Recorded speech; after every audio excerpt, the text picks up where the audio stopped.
Luffy, where is the god you mentioned? Zoro looked up at the sky. The midday sun was a bit dazzling. The place we are in now is called Angel Island. Luffy walked towards the merry-go, explaining, this is Angel Beach on Angel Island. In the northwest direction of this beach, there is a larger island called Sacred Domain by the people of Sky Island. It is also known as the Island of Gods. The Island of Gods. An island where deities reside. Could it be a part of Jaya Island brought up by the knock-up stream? Robin pinched her chin and speculated. Truly a clever archaeologist, her mind worked quickly. How do we get to that Island of Gods? Zoro asked. Of course, by boat. Do you expect me to carry you there? Robin is one thing, but I don't want to bring two people, Luffy replied. In his words, Luffy leapt onto the merry-go. Usopp and the others were gathered at the bow of the ship. Hearing the commotion behind them, Usopp turned around nervously and said, Luffy, you. Look. He moved aside, and Luffy and the others finally saw the strange scene. A peculiar creature wearing a green cloak and holding a small wooden hammer stood there. The cloak's hat covered most of its face, only revealing its mouth. It was less than a meter tall, similar to Chopper.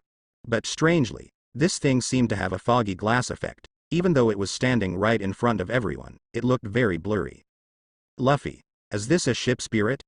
Sanji's face was filled with astonishment. We put that fruit on the deck just now, and this thing appeared and ate the fruit. Although he took out the fruit, it was also Luffy's first time seeing a ship spirit. Curiously, he took a few steps forward, crouched down, and tried to communicate. What should I call you? Mary. Go. The little spirit's mouth opened slightly, like a newborn baby, trying hard to learn to speak. Mary, are you a ship spirit? Mary nodded. What can you do? How do we use the automatic navigation? Tell. Direction. Or. Destination. Upon hearing this, Robin blinked her eyes in surprise and said, does that mean they will help us sail the ship? I'm not sure about that. Communication is a bit difficult. Luffy thought for a moment and said to the rest of the crew. Next, we're going to hunt down the Thunder God. Usopp, are you going to stay on the ship? There's no need to consider that at all. Usopp immediately jumped off the ship. Following suit, Johnny and Yosaku also jumped off the ship together. Luffy, even though I don't know what a Thunder God is, I really want to help you. But someone needs to stay behind on the Sunny, leave it to me. Usopp gave a thumbs up and smiled, saying, have a safe journey. Have a safe journey, Luffy, Zoro, Sanji, Robin, Johnny and Yosaku echoed. Robin smiled lightly and said, what are you afraid of? Don't you have Luffy with you? After the events that had transpired, her confidence in Luffy had reached an extremely high level. After all, he had even repelled a marine admiral. This so-called god of Skypia couldn't be that formidable. We do need someone to stay here. Usopp, we'll leave the Sunny to you. Luffy nodded and stood up, saying to Mary, can you go to the northwest direction, to the Island of Gods? Upon receiving the command, Mary immediately transformed into green particles and merged into the ship's figurehead. In the next moment, the ship started moving. The anchor chain automatically retracted, the sails opened up, and the rudder moved without anyone controlling it. Following the instructions, the merry-go sailed towards its destination. The people on the ship were all astonished. It's really moving. Luffy, where did you get something like that? It's unbelievable. It's similar to the Six Powers fruit, really amazing. Ignoring the comments of the three, Luffy suddenly came up with a great idea. If I directly tell Mary to go to La Hutter, can we go directly to the final island? After returning to Qiwuhai, we must try it out. After about half an hour of sailing, the island came into view. Unlike Angel Island, the distant island is made up of land. The island is covered with dense forests, and ancient trees can be seen everywhere. Does that thunder god live in this place? Sanji lit a cigarette and stared at the distant scenery. It's a demon fruit power, and he has 4 priests under him. After approaching the coast, Luffy jumped off the ship first. There are remnants of the golden city of Shandora in this place, quite far away.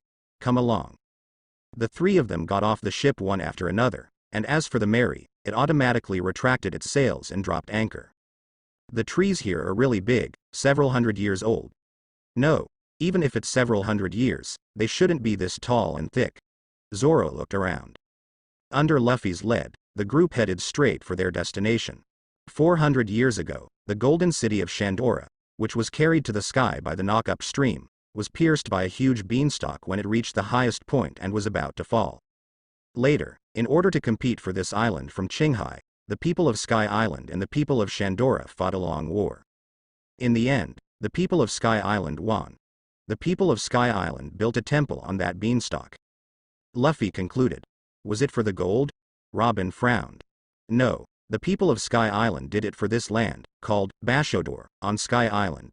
The people of Shandora were more concerned with guarding the historical text. The historical text? Robin was very interested and wanted to see it with her own eyes. In response, Luffy didn't directly say what the historical text specifically recorded, so as not to disappoint her. At the same time, on the giant beanstalk, in the temple, Enel lay on the bed, supporting his head with one hand, and holding an apple in the other, casually biting into it. This person from Qiwuhai knows quite a lot. Ha ha ha, interesting, do you want to come hunt me? He swallowed the apple along with the core, then wiped the fruit crumbs off the corners of his mouth with his thumb. Go inform the priest and bring these 4 people back. Yes, Enel-sama. The servant, who was fat and almost spherical in shape, went off to carry out the order. There's still some time before the completion of the ship, so I'll play with you a little, person from Qiwuhai. Lost in thought, Enel raised his left hand with his palm facing the sky. Electricity flickered on his body, and the power of raging thunder gathered in his palm, finally striking the sky. Divine punishment. In the forest. Luffy suddenly looked up, a slight smile forming at the corners of his mouth. You guys should move away. The 3 of them looked up and immediately saw a beam of light descending from the sky. Without thinking too much after hearing Luffy's warning, they quickly moved away in all directions. Boom. A 10-meter diameter pillar of light fell, instantly piercing the ground. Luffy. Zoro's expression changed. Luffy, who was accurately hit, was engulfed by the violent power. Robin covered her mouth and said, "This sound, it's the atmosphere expanding at the speed of sound, it's thunder." Thunder? Sanji said dumbfoundedly, is that the move of the thunder god? The intense lightning came suddenly but disappeared quickly as well. When the light dissipated, Luffy stood there unharmed, except for a hollow circular area formed outside the spot where his feet stood. The island was pierced through. Are you okay? Zoro looked surprised. Sanji slapped his palm and suddenly realized, Luffy is made of rubber, so he's not afraid of electricity. That's how it is. It's not rubber, it's the sun god. Luffy patted the non-existent dust off his body and said, I'm a little annoyed that I was struck by lightning for no reason. You guys can come over slowly, I'll go beat him up first. As he spoke, he had already entered gear 2nd. By the way, on your way here, you might encounter a few priests, so be careful, he warned. Robin whispered, it's not for no reason, aren't we all going to kill the gods?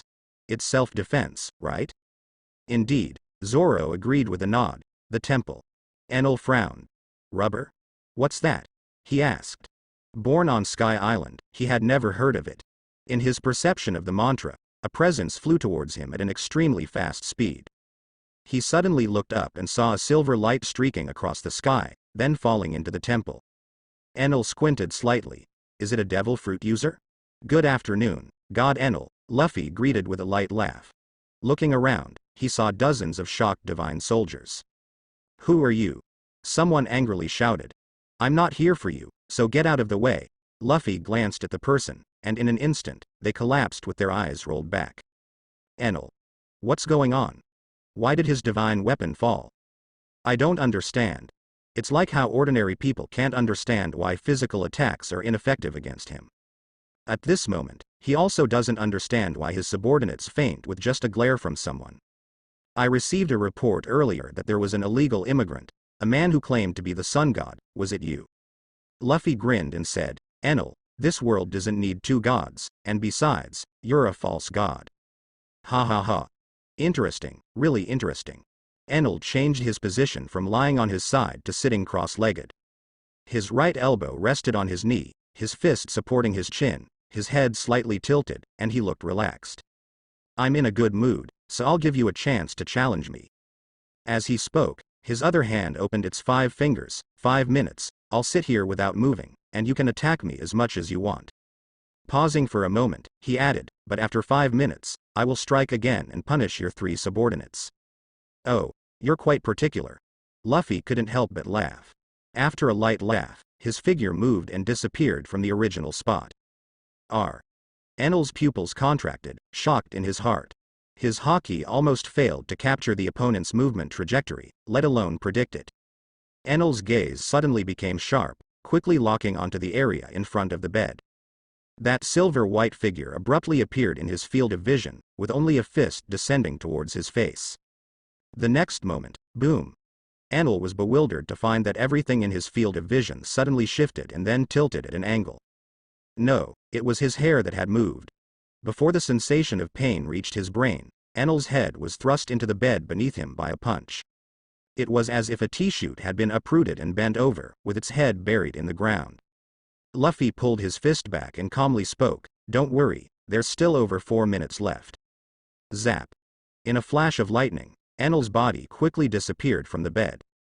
Luffy turned around and saw Enel holding his crooked jaw, staring at him in disbelief. "How did you manage to hit me? Can't handle it. You said you wouldn't move, but you ran away. I even went easy on you, you're really boring." Luffy's face darkened, clearly displeased. Enel's body was surrounded by flickering lightning. He wasn't an idiot. When he realized that Luffy could hit him, sitting there and taking a beating would be foolish. Since obtaining the power of the thunder, he had never been humiliated like this before. Having lost interest in playing, a murderous intent appeared on his face. 30 million volts, Thunderbird. Swinging the staff in his hand, he struck the drum behind him. In the next second, the terrifying power of lightning erupted, giving birth to a Thunderbird that quickly attacked Luffy. Luffy walked towards his opponent expressionlessly. The terrifying Thunderbird landed on him, but it couldn't inflict any damage. Crackling lightning flickered around him as Luffy reached out and actually grabbed the lightning in his hand. What? Enel's eyes were about to pop out. Why would someone be able to catch lightning, an energy like this, with their bare hands? Can't you understand? If you can't understand, then it's 0.0. Mocking him, Luffy tore apart the Thunderbird that was wrapped around him as if he was tearing off his clothes. Enel immediately showed an expression of disbelief, even suspecting that his eyes were playing tricks on him. How is this possible? My power. What are you? The Sun God, your natural enemy. Luffy grabbed the Thunderbird with both hands and kept squeezing it, violently compressing the power of lightning between his hands, eventually turning it into a palm-sized thunderball. In the next moment, he threw it fiercely towards Enel. The thunderball hit Enel and burst into a dazzling light. Boom! The terrifying power of thunder erupted, instantly sweeping through the temple and engulfing everything around it. What a joke! Using thunder to attack me. Using my own power to attack me. I am a god. Enel became furious and released all of his power. 200 million volts, Thunder God. The cloak formed by lightning wrapped around his body, and suddenly, Enel transformed into the form of a thunder god. However, before he could make a move, a beam of white light instantly pierced through his thunder god form. Luffy grabbed Enel's neck with his right hand and with a loud bang, slammed him directly onto the ground. The terrifying lightning still couldn't cause the slightest bit of damage to him. Enel's face became blank. Even among gods, there are differences.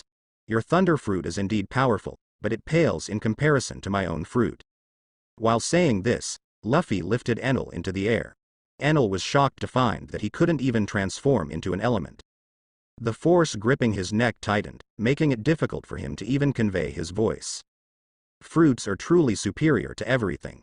Rubber, an insulator, is a substance that does not exist in Sky Island.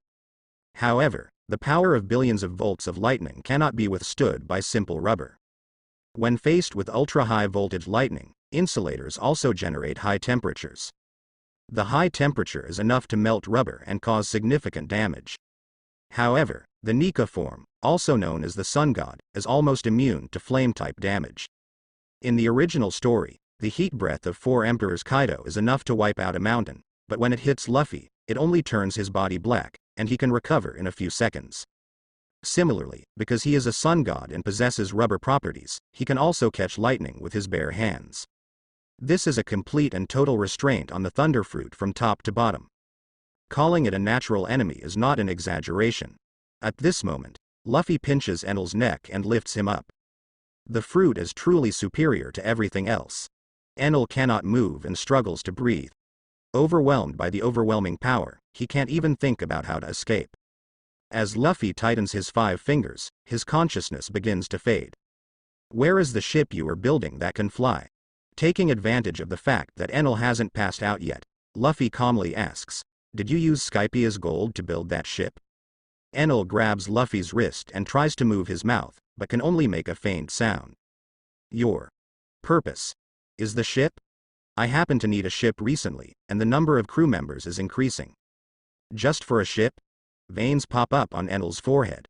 "Let go." "That won't do. If I let go, you will escape by elementalization. The speed of lightning is still very fast, and even I might not be able to catch up. Even if I can catch up, it would be a waste of time. The Merry Go does have a pair of seastone handcuffs, but I don't have them on me."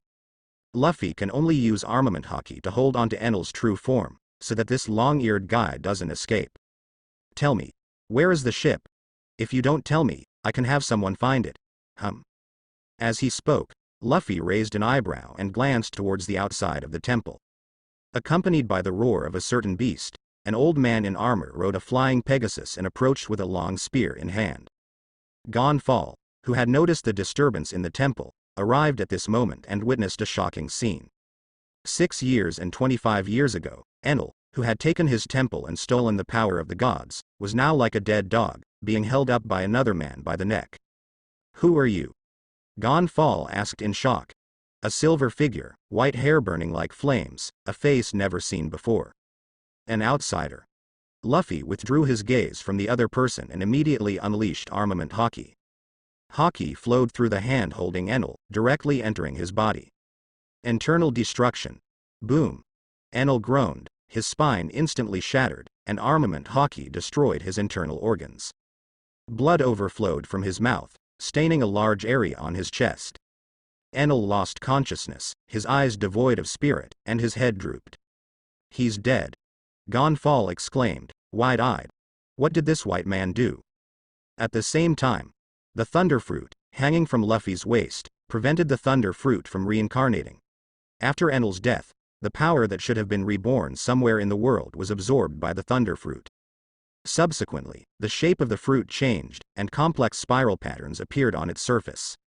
It turned into the thunder fruit. After completing all this, Luffy threw Enel's body aside and sat down on the bed. Crossing his legs, he casually picked up an apple next to him. Taking a bite, he asked, "Are you the original god? What was your name again?"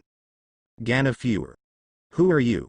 Ganefewer snapped back to reality, jumping off the heavenly horse and landing next to Enel. With a glance, he confirmed that the other party was really dead. He actually died. Enel, who ruled this sky island for 6 years, died so mysteriously. The situation was too bizarre, and he still couldn't believe it. "I am the god of the sun, Monkey D. Luffy. Is that so? Are you also here to rule this country?" Ganefewer's heart sank. One god died, and now another god appeared? "No, I'm not interested in your country. I'm just passing through." Luffy shook his head and said, "The person at your feet happens to have something I need." It's not that he's not interested in ruling, but he's not interested in ruling just a sky island. It's too insignificant, only Enel would be so bored. Ganefewer paused for a moment, then realized something was wrong. "Are you from Qiwuhai? I heard that 3 pirate ships came here before." Luffy neither confirmed nor denied, and said frankly, "I know you. You were the ruler of this sky island before, the former god." "Yes." Ganefewer nodded and admitted his identity. 6 years ago, Enel forcibly occupied this place with his subordinates and subjected the people of this country to terrifying oppression. After destroying his hometown, a sky island called Burka, he came here. Luffy, of course, knew the story behind all this, but he wasn't interested in saying much. He waved his hand and said, "I can return your country to you. I will leave afterwards, and I'm not particularly interested in your sky island. But there are 2 conditions." Upon hearing this, Ganefewer trembled all over. "Really? You liberated this country, killed Enel, you are our hero. Even if it's 2 conditions, I will do my best to help you fulfill them." Happiness came too suddenly. For these 6 years, he had always wanted to resist, but his power was too weak, and he was no match for Enel at all. He couldn't even defeat the priests under Enel's command. So when he heard Luffy say this, he agreed without hesitation. Condition 1. Enel stole Skypia's gold and built a ship on this island. It should be hidden in a cave. Help me find it. Condition 2. When we entered the country, my navigator paid over 2 million in entry fees. Please return it to her, otherwise she will have a hard time in the next few days. Upon hearing this, Gonfall was stunned. Is this also a condition? Could it be that this person is actually a good person? He thought that the other party would demand some compensation, such as asking each Sky Islander to contribute money, or valuable items, or even offer some beautiful women or slaves. After all, the other party is a pirate. These are the conditions that pirates like to mention. Is that all? Gonfall asked incredulously.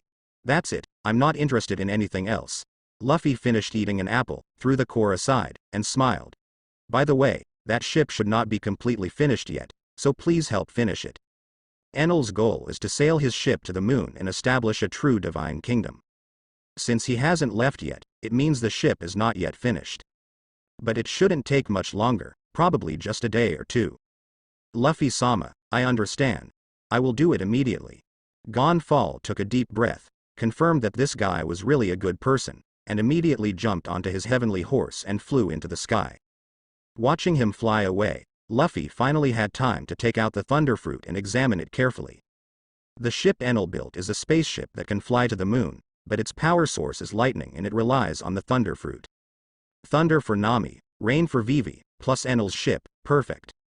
With this, the Straw Hat crew now has 2 Logia users. Of course, they still can't compare to the 4 Emperors crew.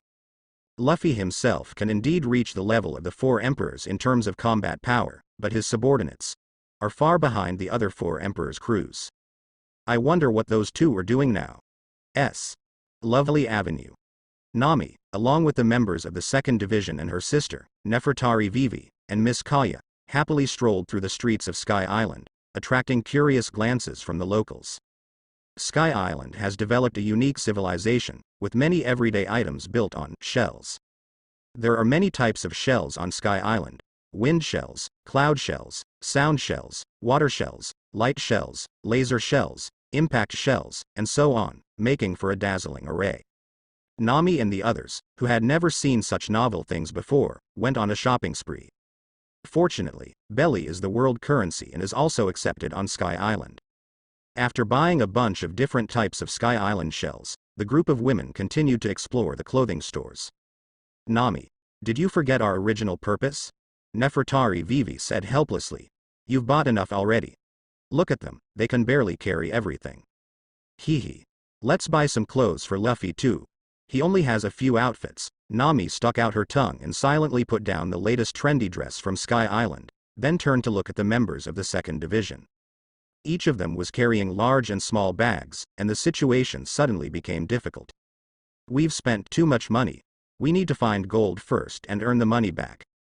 At this moment, a group of men wearing white shell hats quickly burst into the store. Seeing this group of people, the people of Sky Island, including the store clerks, became nervous. Are you tourists from Qiwuhai? Upon hearing the voice, Nami and the others turned their gaze towards it. The leader of the men raised his right hand, with his index finger and pinky finger raised, placed it on top of his head, and made a greeting gesture unique to the people of Sky Island. Hey Saw. Hey Saw. I am Captain McKinley of the White Shell Brigade, and I come from the temple as an oracle. Among you, who is Nami? McKinley's gaze swept over the crowd and finally settled on Nami. It's me. What's the matter? Nami stood up. We paid to enter the country and are legal tourists. That's not important. Since you are Nami, come with me to the temple to meet the gods. The captain said solemnly, consider yourself honored, people from Qiwuhai. Even we find it difficult to see the divine countenance. You have the opportunity to do so, so be grateful. Huh? Why? Nami laughed, finding it strange that a god suddenly appeared and wanted her to meet him. Do you want to resist? God will bring down sanctions, McKinley said in a deep voice. At this moment, a member of the 2nd team, Mr. 1, stepped forward silently and stood in front of Nami. Immediately after, Mr. 3 jumped out and said, be careful with your tone, Sky Island people. Miss Nami is Luffy's. Step back, Mr. 3. Yes, Miss Nami. Mr. 3 quickly took 2 steps back. Nami crossed her arms and asked with interest, the god you mentioned, should know where the gold is, right? Gold? McKinley was confused. Golden City. Never mind. Take me there. Nami was ready to ask in person about the god, who seemed to hold a high position and surely knew something. The temple. Luffy lay on the bed and yawned. His observation haki could cover the entire island, including Angel Island. What Enel could do, he could do something similar. However, without the thunder fruit, he couldn't hear exactly what Nami was saying. They came towards this island. Luffy raised his eyebrows and shook his head. The Sky Island people brought them here, using the Milky Road, right? After going through so much trouble to find the gold, it turned out that the gold had been turned into a ship. He was quite looking forward to Nami's expression afterwards. As for the other side, Robin, Zoro, and Sanji had already entered the ruins of Shandora. They encountered 4 priests and were now engaged in a fierce battle. To be precise, it was Zoro and Sanji fighting against 4. Robin was busy exploring the ruins. As for Zoro, it's fine, but can Sanji handle it? He only knows the 6 styles. Luffy observed with great interest. His observation haki can only detect auras, and from the strength of the auras, he can barely outline the situation of a battle. As long as a person is alive, their body will emit sound. Kenbunshoku haki is the ability to capture these sounds and achieve various unimaginable things. At an advanced level, it can even predict the immediate future. Just as the Straw Hat crew landed on Sky Island and defeated God Enel. Below, in the Blue Sea, on the Grand Line, on the deck of a warship. Aokiji Admiral, are we really going back like this? Said a colonel with a speechless expression. I have no choice. They've all gone up to the sky, Aokiji replied, lying on the Sun 837 chair, wearing an eye mask, sounding helpless, as if he were serious. But they will definitely be scolded by the fleet admiral. How about we patrol this sea area for a while? The Straw Hat crew will eventually come down, right? The colonel suggested. Come down? Aokiji took off his eye mask and glanced at his subordinate. So what if they come down? He couldn't really do anything to Straw Hat Luffy. After all, he is Vice Admiral Garp's grandson, and out of respect for his master, he couldn't do much. If they were determined to protect Nico Robin, all he could do was shrug and admit defeat. And to be honest, he wasn't very interested in capturing Nico Robin either. It has been 20 years, and the government claimed she was the key to releasing demons, but the world hasn't changed much. I don't know what to do either. Aokiji said, a little confused, as he put his eye mask back on. The position of the Marines, the relationship between master and disciple, the slight guilt over what happened in the past, the confusion over Saul's choice. At that moment, the Den Den Mushi made a buzzing sound. The colonel picked up the receiver, and the voice of the fleet admiral came from the other end. Aokiji, how is the situation? Aokiji lay still and lazily said, sorry, they got away. Don't joke with me. With your strength, you're telling me someone got away. If you're going to make excuses, at least come up with a better one. I'm the one who reports to the higher-ups. Sengoku imitated the tone and demeanor of a telephone bug. I couldn't help it. That Straw Hat Luffy has the power of Conqueror's haki. No one in the intelligence reports told me about that. Aokiji used one of his 3 workplace skills, shifting blame. What did you say? Sengoku's attention was indeed diverted, his tone shocked. Impossible. How is this possible? Garp's grandson is still so young. On this vast sea, a power that only a few true strong individuals can master is actually controlled by a mere teenager? That bastard Aokiji, could he be lying? No, although Aokiji is lazy, he wouldn't tell such lies. Sitting in the fleet admiral's office, Sengoku was momentarily stunned. After a quiet moment, he took a deep breath and said, put that matter aside for now. I have a more important task for you. If you complete this, the government won't have anything to say.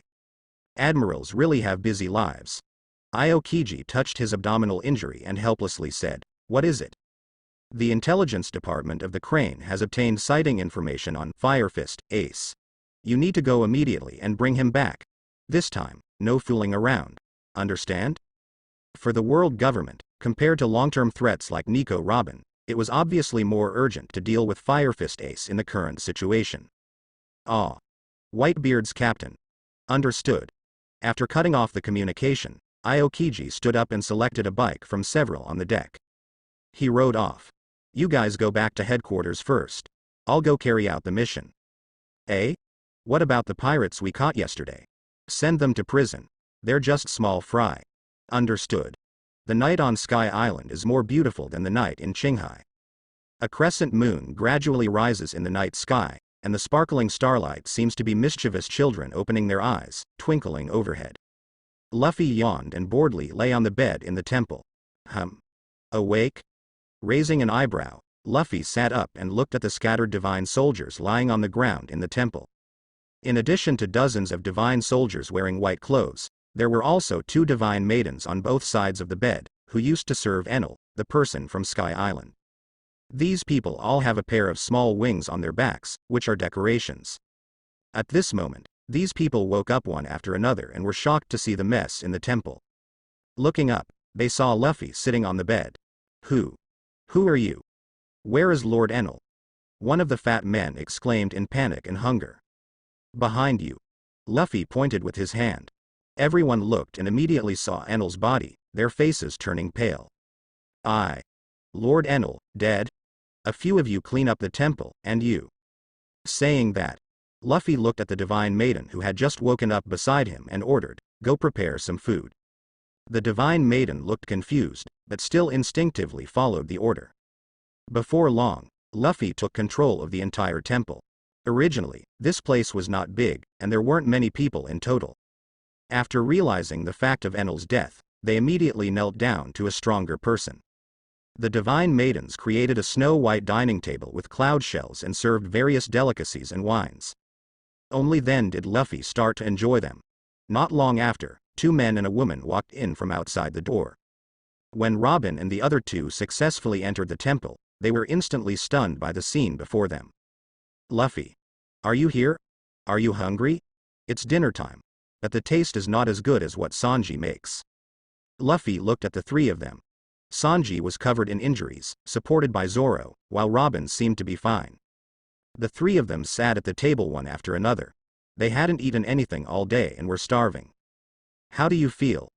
Luffy smiled and asked Sanji. The priest's fighting ability is indeed strong. It's manageable in a one-on-one situation, but in a two-on-one situation. I'm glad I have mastered the Tempest Kick. Sanji shook his head. He felt a sense of urgency. That guy with the green algae hair dealt with 2 people very easily. Because he had mastered observation hockey, he was not at a disadvantage even against the priest's mind network.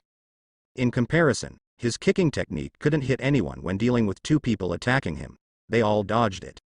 If it wasn't for the final move, the Tempest Kick, he would have been defeated by those 2. Luffy. Why do those priests call observation hockey, mind network? Maybe because it sounds good. Hockey is a relatively rare power in the first half of the Grand Line. They probably don't know that the ability they have mastered is actually called observation hockey, Luffy guessed. At this moment, Robin took out a notebook from her bag and handed it to Luffy. This is a record I found in the ruins of Shandora. It's written in ancient text. Keep the true meaning in your heart, remain silent. We are weavers of history, in sync with the bell of the great bell tower. She continued, according to the text, Shandora was destroyed in order to protect the true history. In the center of the 4 altars, there is a great bell tower, also known as the Golden Bell, where the true contents are recorded. She sighed, propping her chin with one hand, staring straight at Luffy with a faint smile. I couldn't find it. I searched through the ruins, but I couldn't find the great bell tower. Captain Luffy, can you tell me? As she spoke, she took off her high heels and quietly stretched her legs, lightly rubbing against Luffy. A small action completely hidden under the table.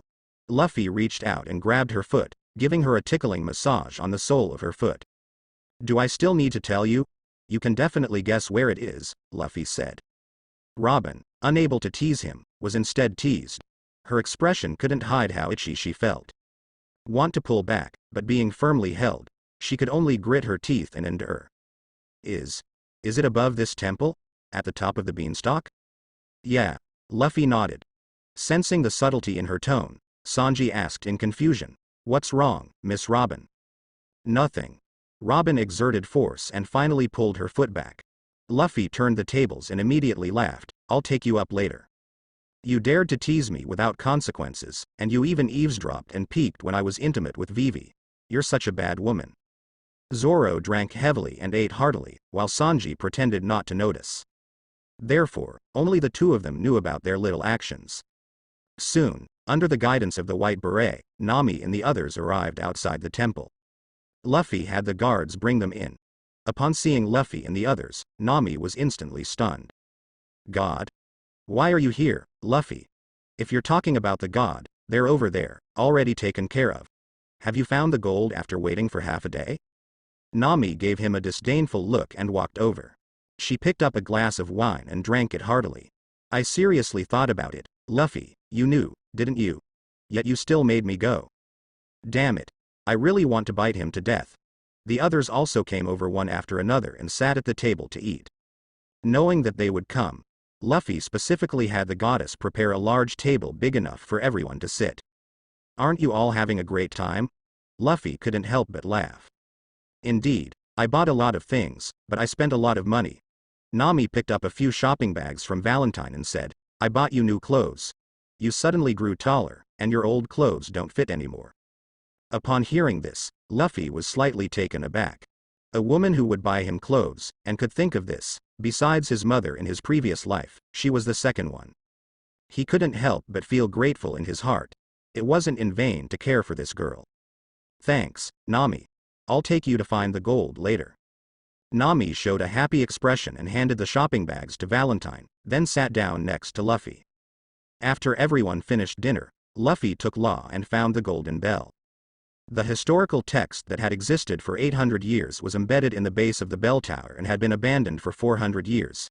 No one took care of it, and now it was covered in moss. Robin walked up to the historical text and touched the words on it. Poseidon, the ancient weapon with the name of a god. She murmured softly, and after reading the entire content, she sighed regretfully. This historical text records the location of another ancient instrument. It's not what I wanted to know. Pluton from Alabasta, according to what Crocodile said, was a battleship that could destroy an entire island with a single shot. And there were still weapons like this.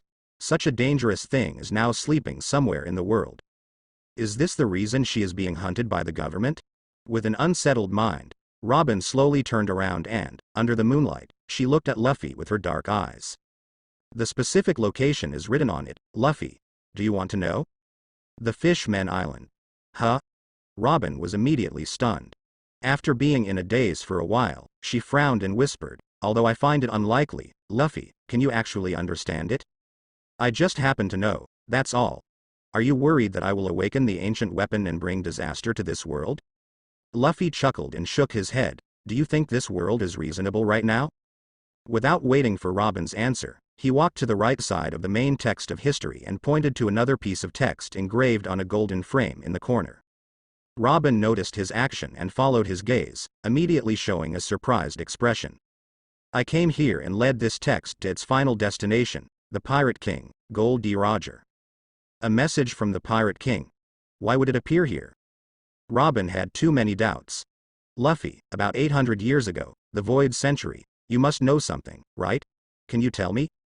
Do you like second-hand information? Are you in a hurry? Robin stared blankly at the other person. Luffy smiled and said, I know a little, but not much. Why rush, Robin? On my ship, you are safe, no one can threaten your life. Keep up with me and see the truth of history with your own eyes. Isn't that your dream? After speaking, he turned and left. What are you still standing there for? Keep up, or do you want to go down by yourself? Yes, Luffy. Robin smiled slightly and followed him with a jog.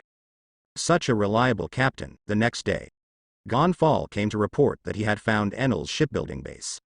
At the same time, he also found the 650 former subordinates. These people were captured by Enel and forced to labor for the past 6 years to build his ships. Luffy, along with the Straw Hat crew, followed Gonfall and arrived at a cave. The entrance of the cave was large, with a white cloth hanging in front with the word, God, written on it. The group entered the cave and walked through a distance, arriving at an open space. A huge and uniquely shaped ship was lying there quietly. Arc Proverbs. Gonforu explained. According to the shipbuilders, Enel named this ship the Ark Proverbs. What a big ship! Nami exclaimed, her eyes shining. So much gold. The hull of the ship is made of wood, but it is embedded with a lot of gold, used as a conductor. But it's so ugly, she continued. Luffy, do you really want to use this ship? The merry-go is too small, and the size of the keel also determines that it cannot be transformed into a larger ship. Isn't this ship good? It can fly, Luffy said. Speaking of which, Luffy asked Gonforu, is it finished? It will take one more day, just the final decoration left. Then please. Wait a minute. Can we make some changes? That huge sea character is ugly, and the control device on the front is also ugly. How much gold has been wasted? It has no aesthetic appeal. At least paint our Straw Hat Pirates flag on it, Nami firmly suggested. Everyone looked at Luffy, waiting for the captain's decision. If we want to make changes, we might as well go to Water 7. They have the world's best shipyard. Since you say so, then let's listen to you. But at least change that sea character to the pirate flag. Don't you think it's ugly, Luffy? Nami asked. After hearing Nami's words, Luffy had to admit that it did look a bit ugly. The others also nodded, praising Nami's suggestion. Then let's make the changes. How long will it take? 3 days, Gonforu replied. Then we'll wait for 3 days.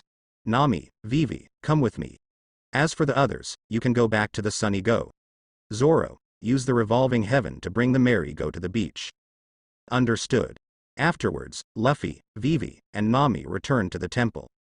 Did you leave us behind on purpose, Luffy-sama? Is there something important? Vivi glanced at Nami quietly, feeling uneasy. Could it be that he wants to confess to Miss Nami? She wasn't mentally prepared for it. Would Miss Nami get angry?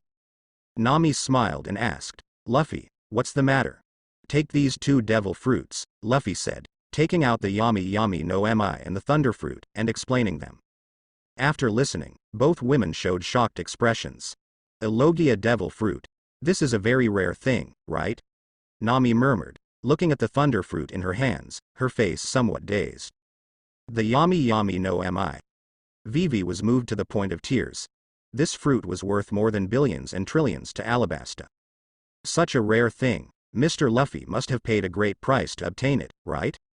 She couldn't help but throw herself into Luffy's arms, even forgetting that Nami was right beside her. Thank you, Mr. Luffy. Nami fell silent. Although she had suspected it before, she hadn't paid much attention to it. Now, seeing Luffy take out 2 rare Logia fruits and give them to her and Vivi, she understood.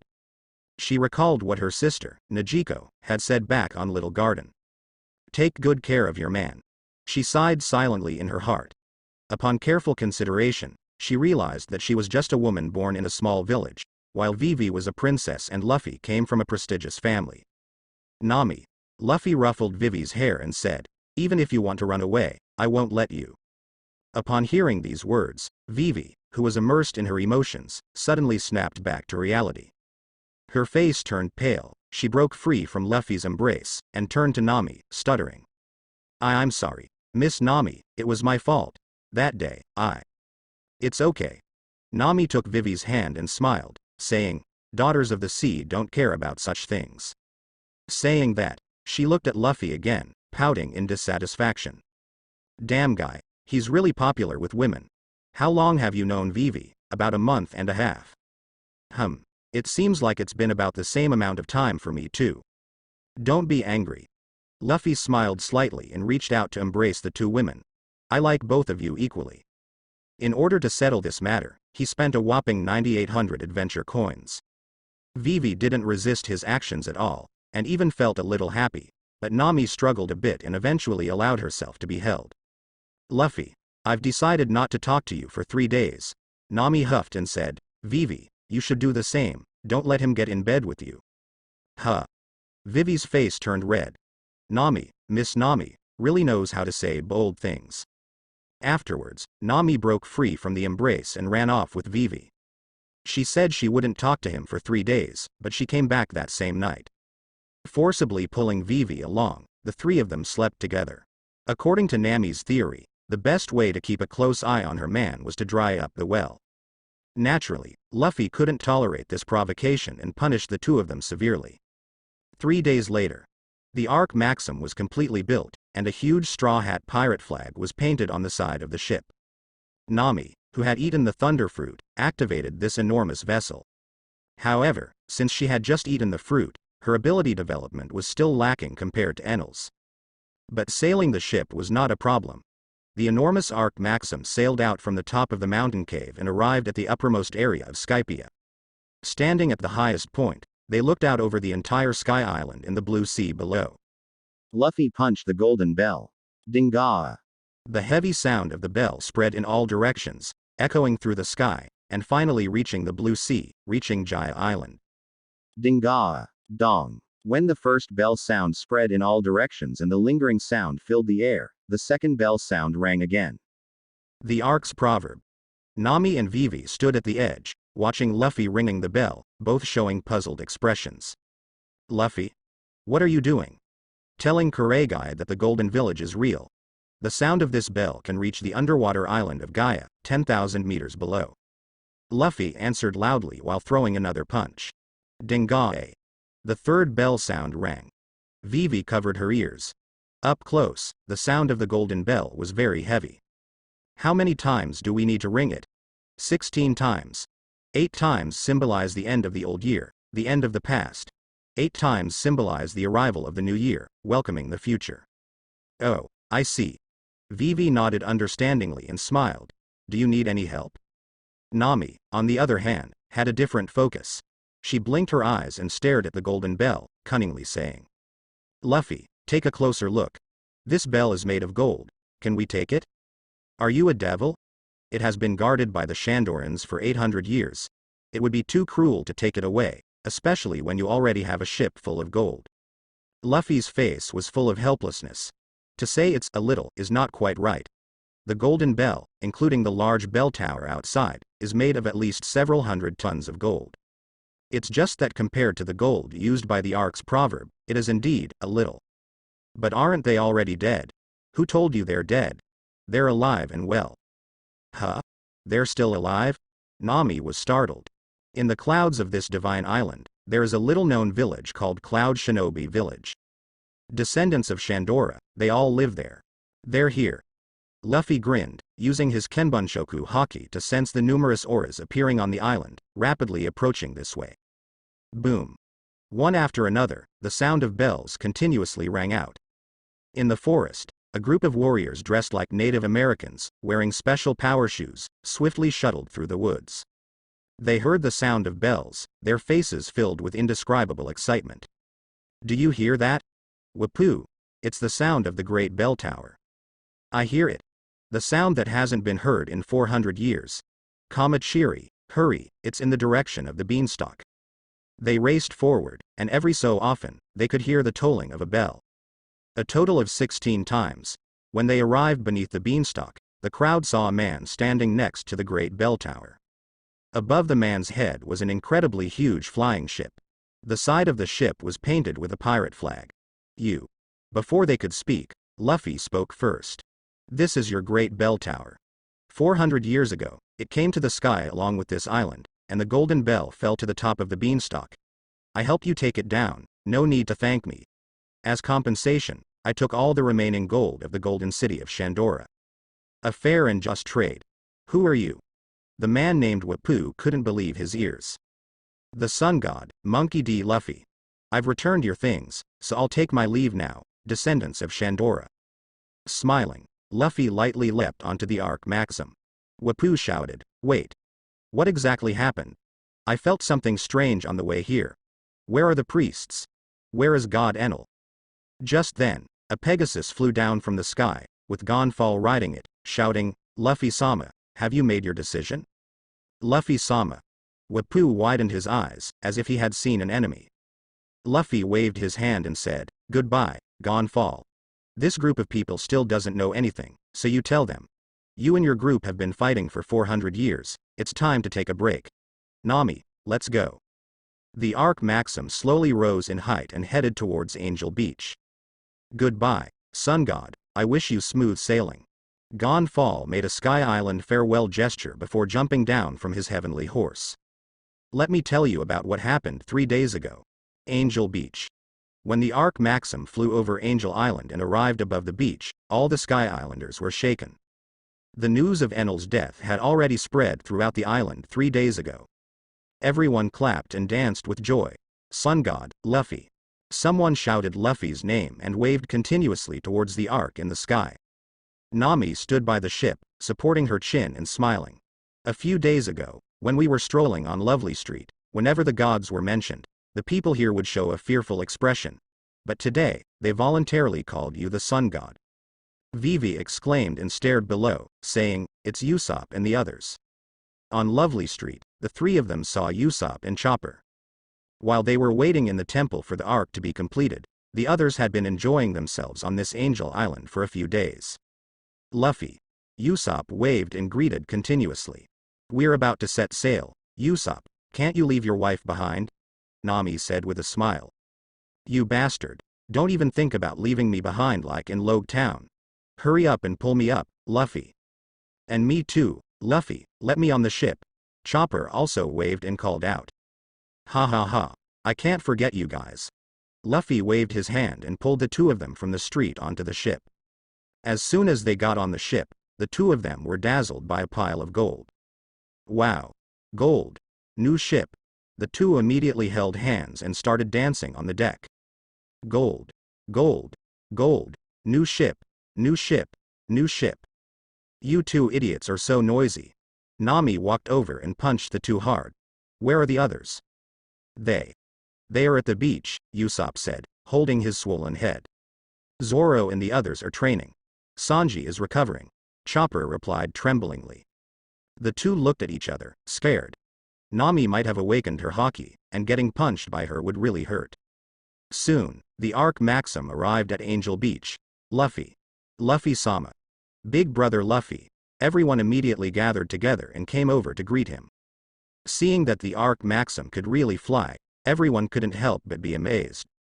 A flying ship, everyone was seeing it for the first time. And it was huge, more than 10 times bigger than the Sunny. "Get ready.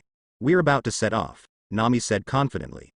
"The log pose is already pointing to the next island, it's time to say goodbye here." "Wait. This ship can fly. What about the Sunny and the Merry?" Usopp opened his mouth wide. "Luffy, you're not going to abandon those two ships, are you?" "How could I? Zoro, Sanji, and all of you, bring the Sunny and the Merry on board. We'll first return to the waters near Water 7 and bring Laboon along, then head to the next island." Luffy waved his big hand and gave the captain's order. Oh. Immediately, everyone started moving quickly. Looking around, Luffy didn't see Bellamy's ship. It seemed that the group of pirates had already left ahead of them. While they were busy, the people from the Middle Island also arrived at the beach. Out of gratitude, many people sent some Sky Island specialties. The White Beret Brigade, led by Captain McKinley, returned the over 2 million berries that were previously paid upon entry to Nami, as promised. "Hey there." He waved his hand in greeting. "Thank you for everything you've done. We have learned everything from Gonfal. You are the liberators of Sky Island, the Sun God Luffy." "Hey there." The Straw Hat crew imitated his gesture and bowed. "Welcome back to this country next time. We will no longer charge you an entry fee," McKinley grinned. "Mr. Monkey D. Luffy, thank you once again." Luffy waved his hand and said to his crew, "Set sail, everyone." Giat Island. Eastern Coast. Apes and monkeys gathered behind Qiwuhai, their faces filled with astonishment as they looked at the sky. "Boss, it's a round ship. It's the shadow of a ship." Qiwuhai smiled and looked up at the sky. The shape of the huge ship projected on the clouds had a group of people standing side by side on its deck. Even if it was just a silhouette, he could recognize each person from it. Qiwuhai focused his gaze on the person in the middle, the one wearing a straw hat. "Monkey D. Luffy. I have heard it. Thank you, Shandora, it really exists." With joy on his face, he closed the book in his hand, stood up, and said to the apes and monkeys, "So, next, I will pursue the next romance. Will you all come with me? We will follow you for the rest of our lives, boss." The Ark Maxim returned to the sea near Giat Island from the White Sea 10,000 meters above. It took the crew an afternoon to find Laboon. Fortunately, Laboon's size was large enough that it was easy to spot when it surfaced. Afterwards, they followed the direction of the log pose and headed towards the next island. As for the Going Merry and the Thousand Sunny, they were released and returned to the sea. As the captain, Luffy reassigned the crew members to each ship. Main ship, Sunny, the residents are all females, no need for changes for now, the space is still not enough. Second ship, Mary, captained by the first mate Zoro. The crew includes Sanji, Usopp, Chopper, Joseph, and Johnny. Third ship, Arc Maxim, temporarily captained by the second mate Bartolomeo. The crew includes the 5 male agents. With the new ship, everyone is happy, no longer needing to squeeze into Mary. On the contrary, it feels a bit empty. After all, Arc Maxim is really big, although most of the internal areas of the ship were originally designed to install complex power structures. But even so, there is still a large living space. 7 days later. After sailing in the Sea of Paradise for 7 days, you will receive a reward of 70 adventure points. Arc Maxim, Bodeck.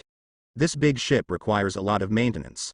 Luffy, we need professional shipwrights, and 1 or 2 people are not enough, at least 5 people, right? Nami suggested. 5 people. Luffy fell into deep thought. There are indeed many shipwrights in the 7-water metropolis, and Frankie, the cyborg, is certainly a target, but maintaining 3 ships alone would obviously be difficult for him. Let's wait until we reach the 7-water metropolis and see. By the way, we also need to modify this ship, Luffy said. After a pause, he continued, we're about to reach the next island, and I plan to stay for a while and do a little experiment. Luffy, what kind of experiment? Joseph asked curiously. About improving your strength. As we go further into the Grand Line, the enemies we face will become stronger. I want you to have the strength to stand on your own as soon as possible. Training together? Zoro grinned with interest. With a light laugh, Luffy calmly said, we need Chopper's power. We've made some progress in the past 2 days. Anyway, let's talk about it when we get there. Leaving a cliffhanger, Luffy walked to the bow of Arc Maxim and looked calmly into the distance. In his field of vision, an island was already faintly visible. Suddenly, he was slightly startled and took off the straw hat hanging around his neck, taking out a piece of paper from it. Ace's life card.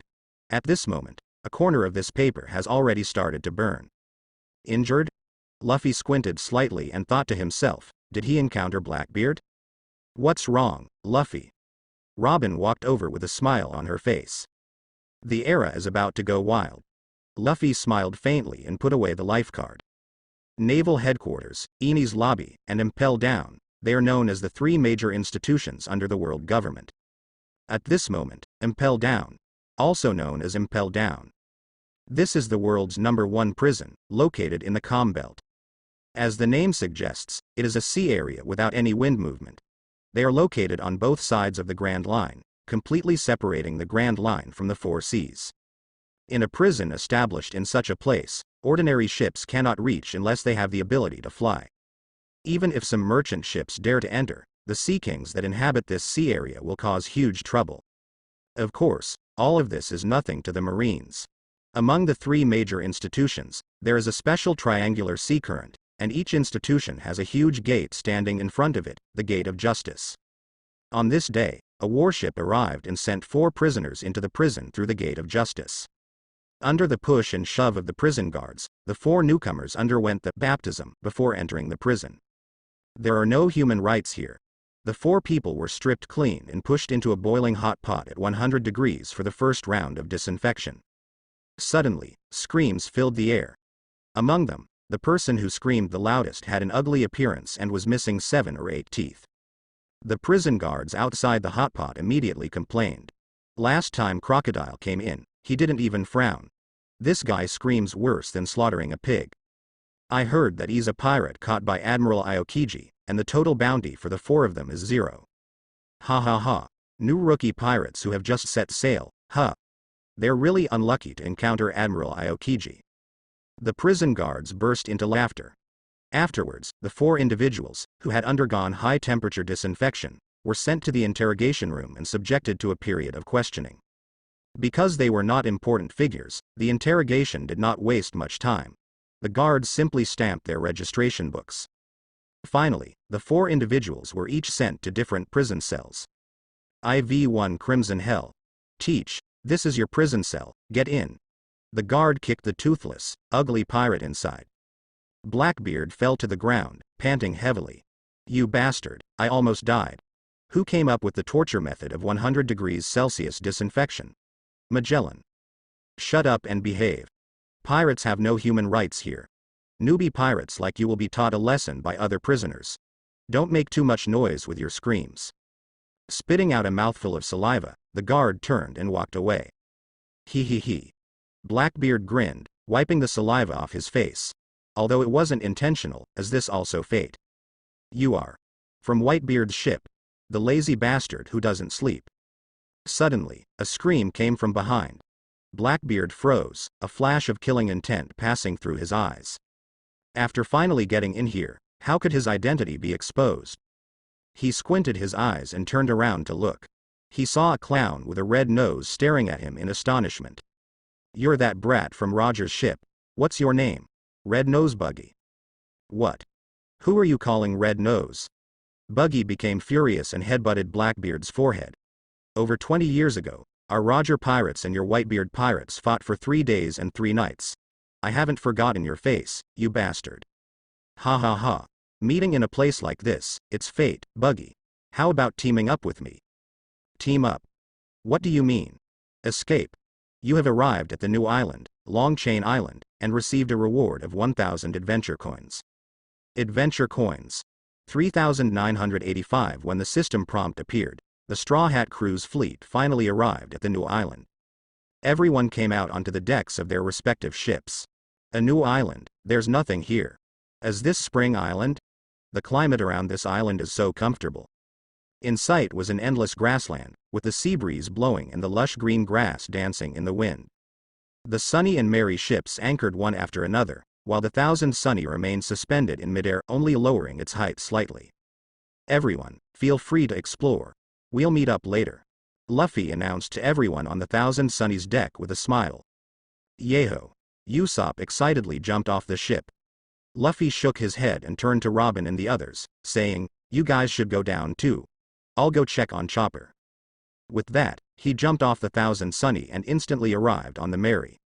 This ship was small and didn't have much space. Its main structure consisted of 2 crew cabins, a lounge that doubled as a kitchen and helm, a storage and cannon deck, and a very small bathroom. Though small, it had all the basic functions and was well equipped. Luffy lifted the hatch next to the mast and jumped down. This was the second crew cabin. In the original story, this was the male crew cabin, while the first one was the female crew cabin next door, and it was much smaller, only half the size of this one. Chopper, how's the research on the medicine going? As soon as he arrived, Luffy saw Chopper sitting at the table, tinkering with a bunch of bottles and jars. He was very focused and didn't hear the footsteps behind him at all. Suddenly, a voice came, and Chopper was startled, almost dropping the glass tube in his hand. Luffy. You scared me. He extended his paw to wipe the sweat off his forehead and let out a sigh of relief. I've extracted the components from the fruit, but I don't know what the specific effects will be. When they were on Jaya Island, Luffy gave Vivi a box of 6 style devil fruits. Since Vivi already knew 2 styles, she only ate 4 fruits. She didn't know what to do with the remaining 2 fruits, so she handed them over to Chopper a week ago. After eating the 6 style devil fruit, not only would one gain mastery over one style, but it also came with the function of strengthening the body. For example, if one mastered finger pistol after eating the fruit, the enhancement would mainly be in the fingers. If it was tempest kick, it would be in the legs. If it was iron body, it would be in the muscles throughout the body. Once tightened, it would provide strong defense. Each type of 6 style enhancement had slightly different effects. But regardless of which one, the incredible effects would manifest in the body, effectively skipping the long training process. So, with hope in mind, Vivi handed the 2 substitute fruits to Chopper, who possessed advanced medical skills, hoping that he could figure out something. Can you understand the principle? Luffy walked up to Chopper and looked at the pile of glass bottles on the table. I don't understand. They are all ingredients I have never seen before. I'm sorry, Luffy. I wasted a portion of one of the fruits, Chopper apologized. What happened? Luffy asked. I took a bite and mastered finger pistol, then extracted the active ingredients from the remaining fruit, but the result was strange. Chopper took out 2 glass tubes and showed them to Luffy. The liquid in the 2 tubes was both light green. The one on the left is number 1, extracted from the fruit I took a bite of, Chopper explained. The one on the right is number 2, extracted from the intact fruit. The medicinal activity of the 2 substances is significantly different. Number 2 is less than 1% of number 1. Upon hearing this, Luffy smiled and patted Chopper's head. No need to apologize. You did a great job, Dr. Chopper. Stupid.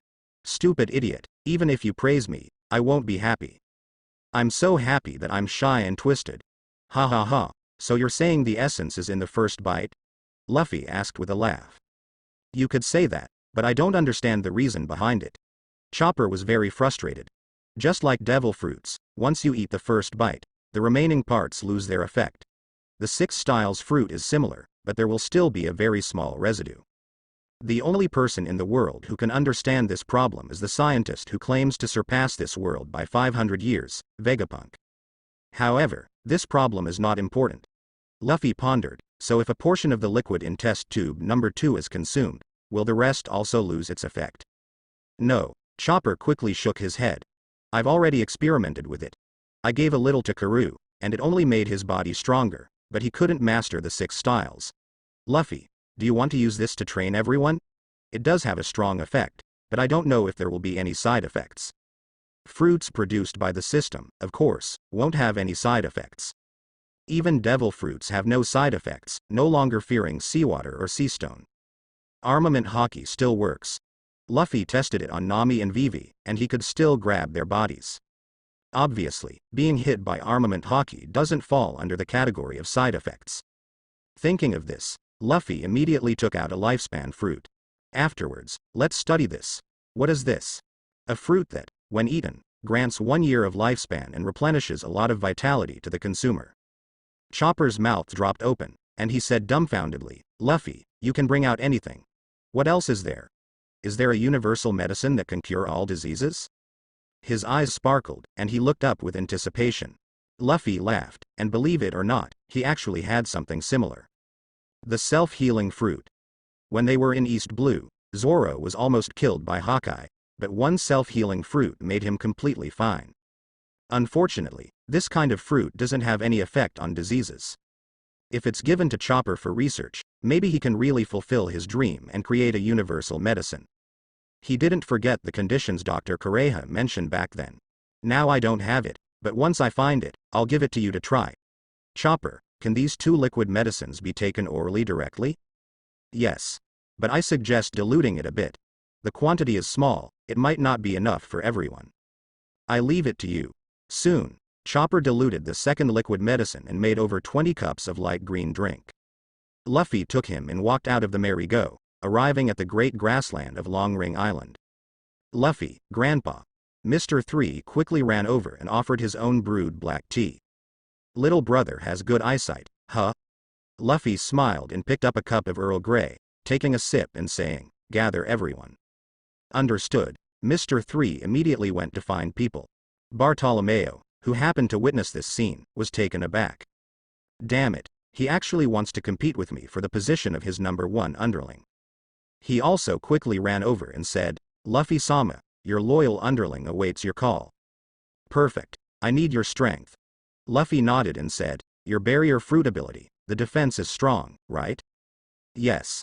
The world's strongest defense, an impenetrable fortress, Bartolomeo said confidently.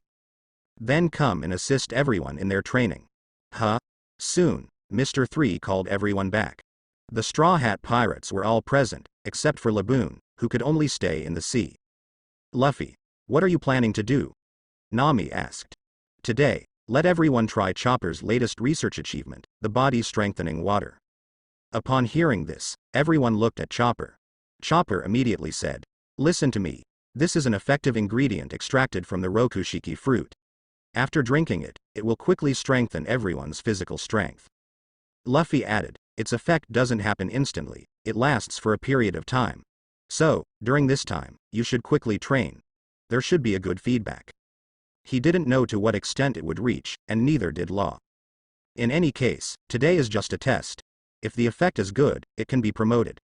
So that's why Chopper has been busy these past few days. Usopp suddenly realized. Both Agent 5 and Agent 3 were surprised. They had heard a little about the 6 powers fruit. They didn't expect that they would be involved too. Who wants to go first? Luffy asked with a smile. Nami, Vivi, you don't need to, you're already superhuman. Naturally, the two women didn't mind. Not only did they master all 6 powers, but they were also Logia users. If you really wanted to say it, their combat abilities were stronger than Zoro's. But Luffy, I have a question, Nami said in confusion. In that case, can we still master the 6 powers? Idiot. As long as your physical fitness meets the standard, it's not difficult to master the techniques. Look at me, I haven't eaten anything, but I can still master shave, right? The 6 powers are not the goal, the strength of the body is the foundation. Having more skills is not a problem, as they are the prerequisites for Haki anyway.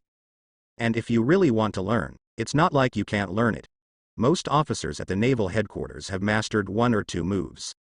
Yes, yes, yes. I'll go first.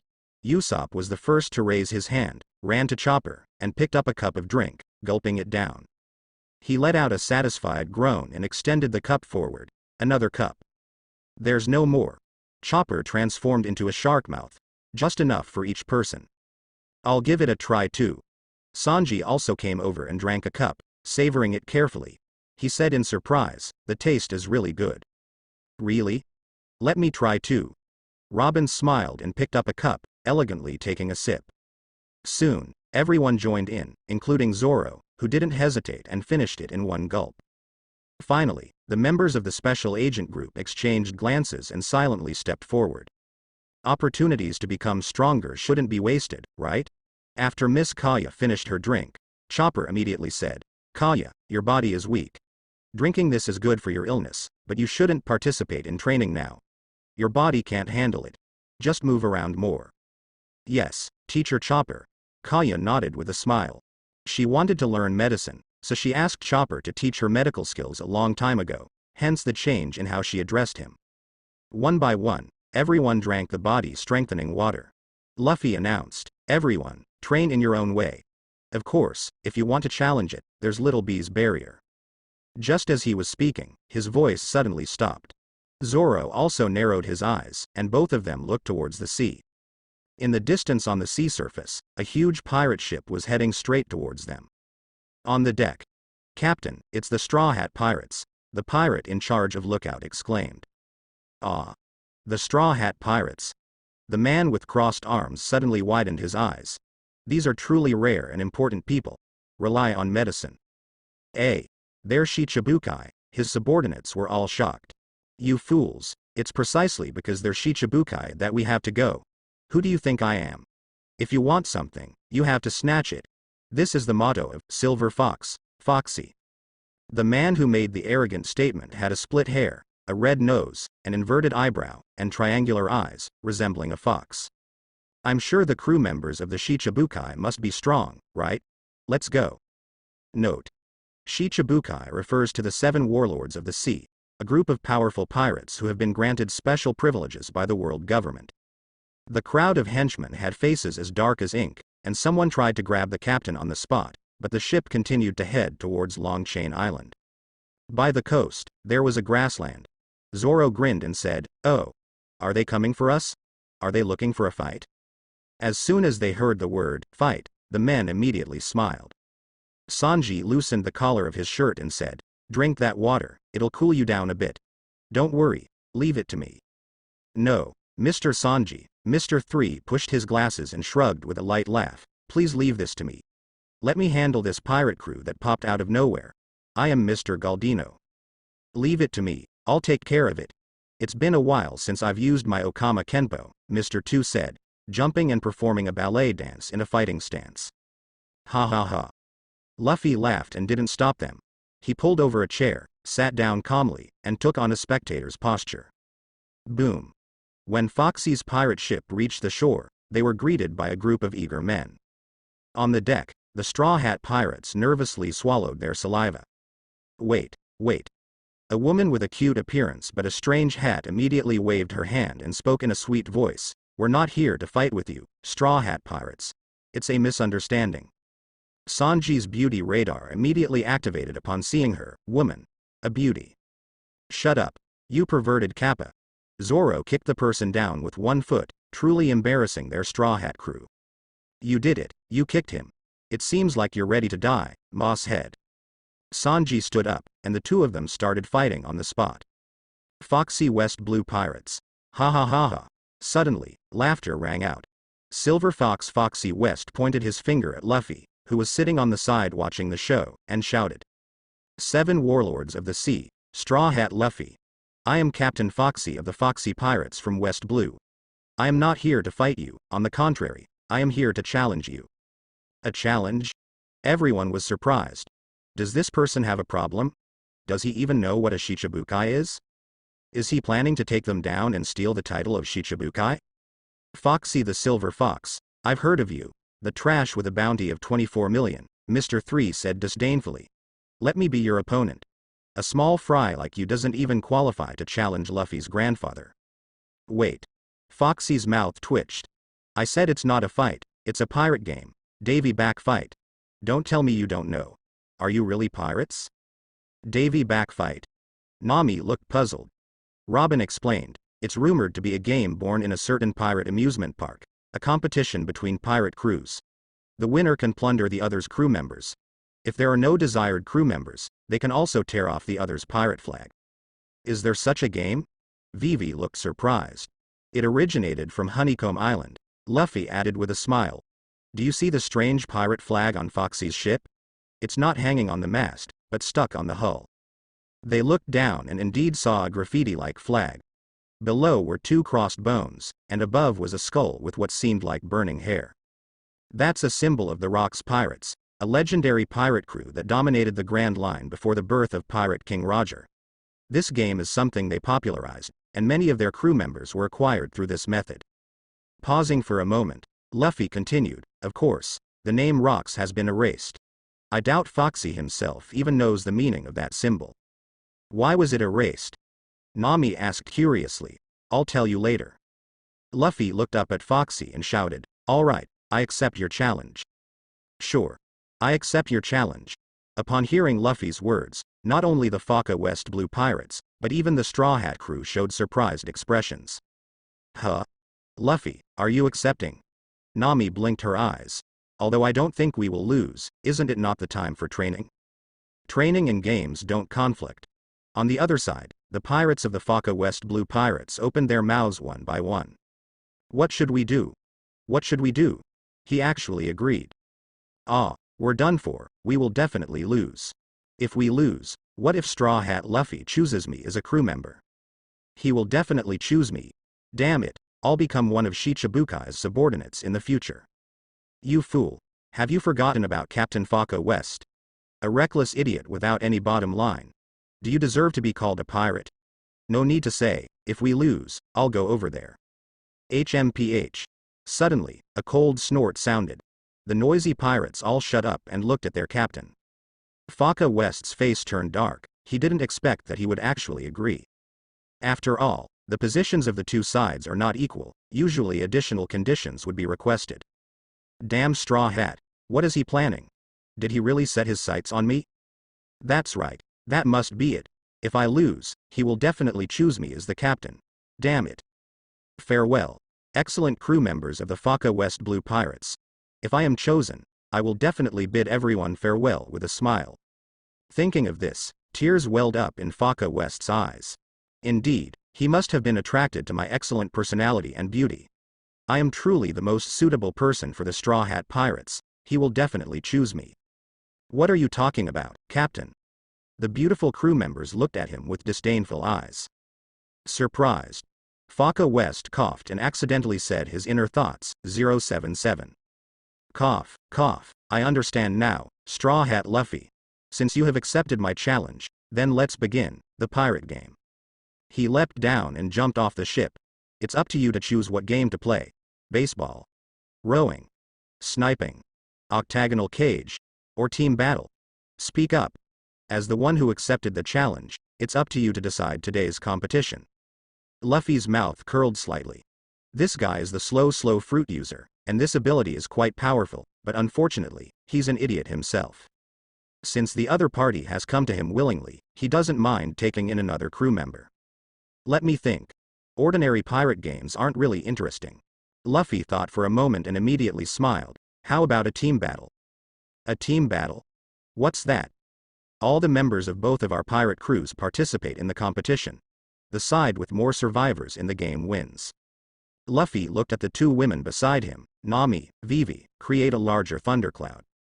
Although they didn't know what he was up to, the two women nodded in response to the command. Vivi raised her right arm, palm facing the sky. In an instant, the clear sky was suddenly covered in dark clouds. A light drizzle started falling on the great grassland. The weather has changed? Did this woman do it?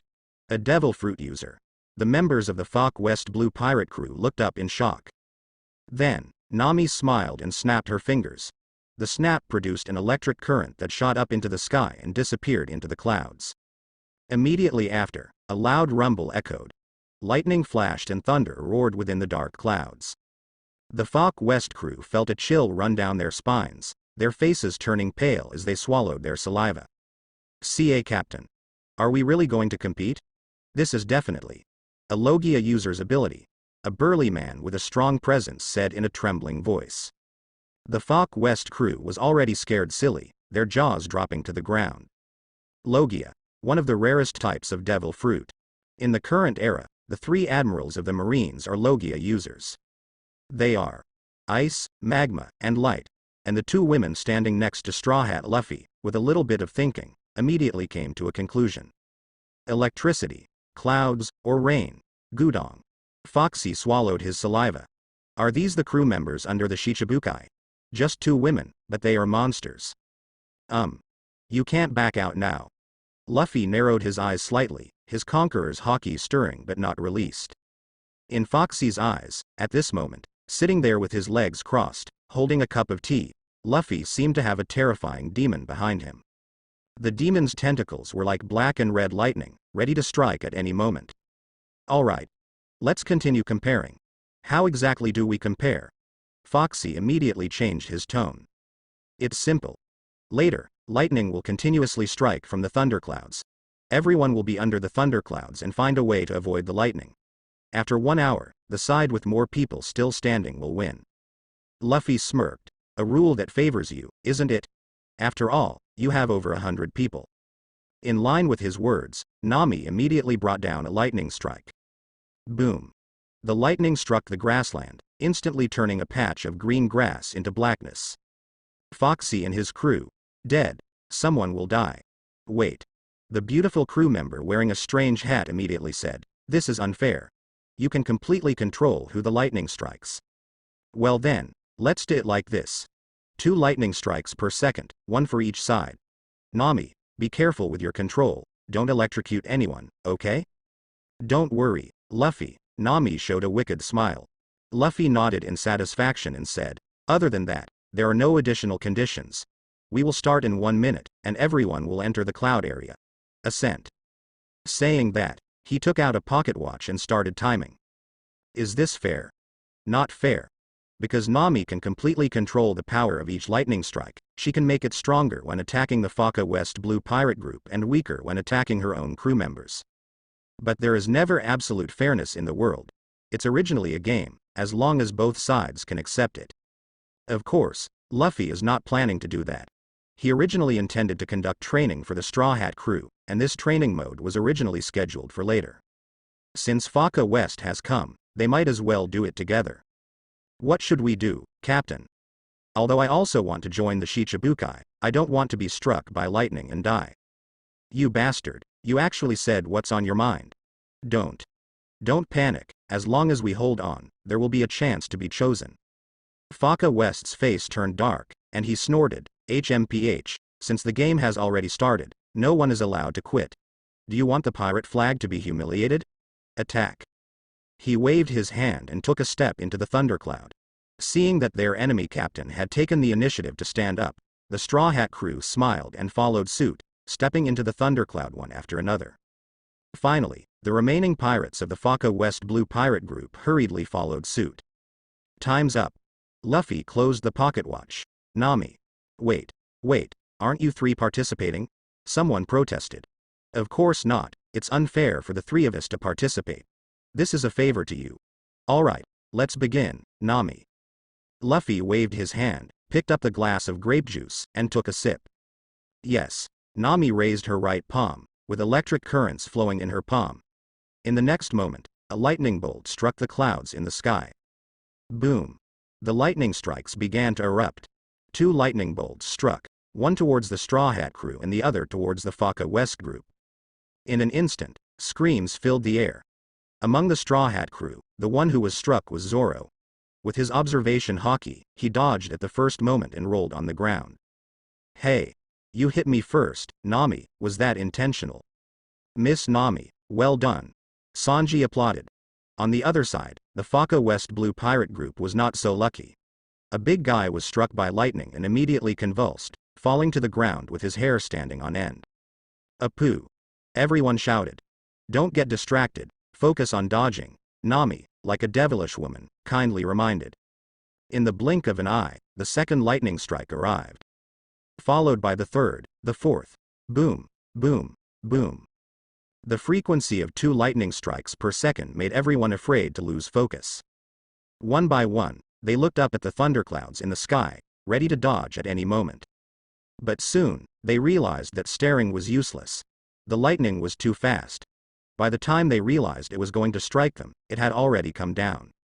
Unless they mastered observation haki and could hear the sound of the lightning strike in advance. Run! Someone shouted, and the next moment a group of people quickly fled. Some even tried to run out of the range of the thunderclouds, but a thunderbolt that could pierce the earth like a death warning made those who had the idea of skipping class quickly give up. In just 10 minutes, half of the Faka West Blue pirate group was lying down. Vivi covered her mouth and whispered, Mr. Luffy, will this kind of training be useful? Just helping them move around. We deliberately controlled the frequency of the lightning strikes. Originally, the plan was for 10 strikes per second. Luffy shook his head. As long as we squeeze their potential, they will always become stronger, and besides, it won't kill them. Time passed slowly. For Luffy, it was tea time. For the people under the thunderclouds, it was like a great escape from hell. Just running was not enough. They also had to be careful to stay away from others because no one knew who would be struck next. If someone was nearby, they might suffer an undeserved disaster. Ah! Ah! Ah! Ah! Every now and then, screams could be heard. At first, it was the Faka West Blue pirate group, but gradually, members of the Straw Hat crew were also struck. After half an hour, the number of people decreased from over 100 to less than 30. And the fewer the number of people, the higher the probability of being struck. The exhaustion of physical strength, the threat of lightning strikes overhead, the movements of the enemy members. Everything is pressing on the hidden potential of the crowd.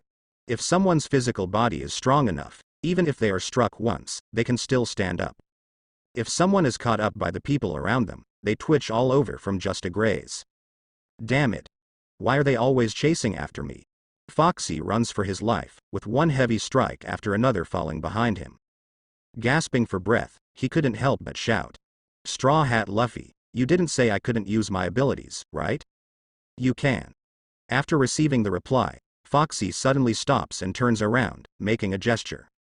Folding his thumb, middle finger, and ring finger, and then raising his index finger and pinky, in the next moment, rings of pink light shoot out towards the top of his head.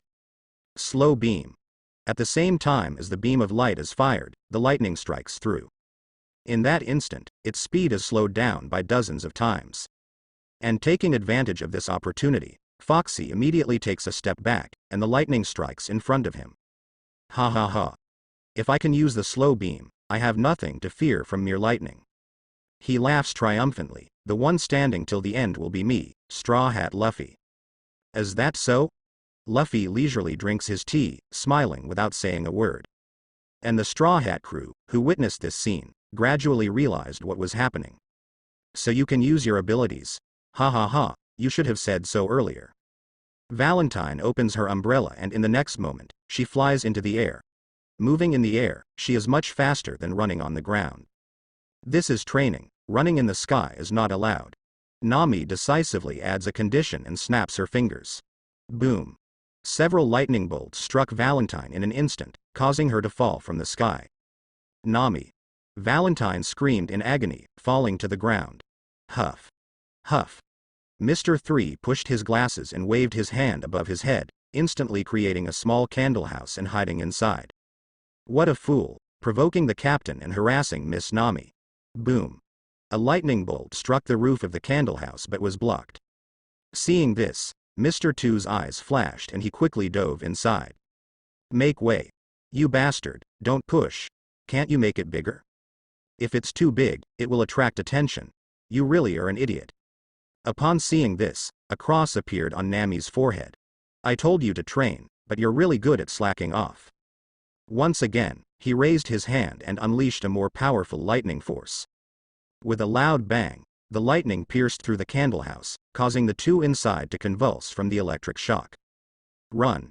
If you don't run, I'll keep attacking you. Devil.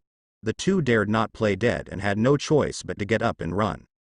Terrifying. Nami, what a pity. Luffy couldn't help but complain in his heart. 1 hour later, the thunderstorm finally subsided. The survivors stopped in their tracks, gasping for breath. Whether it was the Straw Hat crew or the Foxy crew, the few people still standing looked at each other, showing a sense of sympathy. Truly a terrifying woman. Luffy stood up and scanned the entire room. Not bad, you guys have persevered, worthy of praise, he said appreciatively. At this moment, only Faka West Blue Pirates captain, Faka West, was still standing, but he was also exhausted and foaming at the mouth. As for the Straw Hat Pirates, there were 11 of them. They were Zoro, Sanji, Usopp, Chopper, Bartolomeo, Mr. 1, Mr. 2, Mr. 3, Mr. 5, and the only two females, Robin and Kaya. Everyone else had been electrocuted, even the little girl, Nami, didn't escape. As for Robin and Kaya, they were never attacked from beginning to end. Kaya was understandable, as her health was already poor. As for Robin, Luffy seriously suspected that she secretly gave money to Nami. Luffy looked at Nami suspiciously, then walked towards the others. How effective was it? Sanji breathed lightly. Luffy, you might not believe it, but the effect is much better than we imagined. That's right, the silent Mr. 1 couldn't help but say, I was hit 7 times, but every time my stamina was about to run out, the medicine I drank earlier would strengthen my body and give me a new surge of power. About an hour is just about right, and now this effect has disappeared. Usopp, exhausted, lay on the ground and weakly said, was this also part of your plan, Luffy? As long as it's effective, rest for a while and continue later. Luffy said with a smile, everyone. If Nami is a devil, then you are definitely a demon. You scoundrel. Of course, they could only curse in their hearts. Rest well. Good days are still ahead. Luffy patted Zoro's shoulder, walked up to Faka West, and said, you lost, huh? Thump. Faka West knelt on the ground and couldn't get up. Damn it. I understand now, from now on, I am a member of the Straw Hat Pirates. Luffy. Why do you look so happy? Recruiting crew members for the ship Fokushi, those with qualifications and abilities, rewarded with 200 adventure coins. After losing the pirate game, Fokushi joined the Straw Hat crew. At the same time, Luffy also received a reward of 200 adventure coins. After everyone regained some strength, Fokushi solemnly bid farewell to the pirate crew he once led. His subordinates were very reluctant to see him leave, so they held a farewell party on the island that evening. They invited the Straw Hat crew to participate, as well as the 2 pirate crews who were hostile during the day. They all happily drank together at night. Luffy did not participate, but he did not stop his crew members.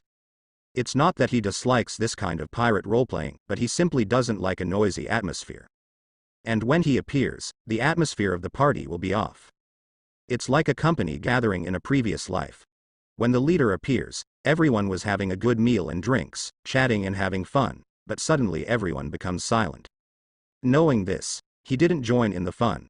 Alone, Luffy came to the shore and stood in front of the merry-go, once again taking out Ace's life card.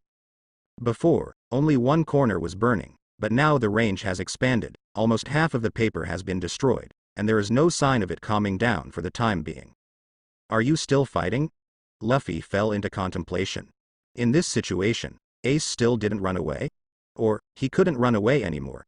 Putting aside Ace's issue, Luffy was more concerned about Blackbeard's movements. Why did Blackbeard and his group leave Logue Town at that time? What did they want to do? He inherited Rock's will and wanted to dominate the world. In the original story, capturing Ace and handing him over to the Marines to start the Summit War was part of his plan. He knew that Ace was Roger's son and that Whitebeard would not give up on Ace. The Marines would definitely publicly execute Ace, and Whitebeard would definitely come to rescue him. And the target was Whitebeard's shock fruit. I also need to be prepared in case Whitebeard dies, so we can't let Blackbeard have the shock fruit. Before the war comes, we must obtain a blank fruit. While pondering, Zoro walked over with a bottle of wine. Luffy.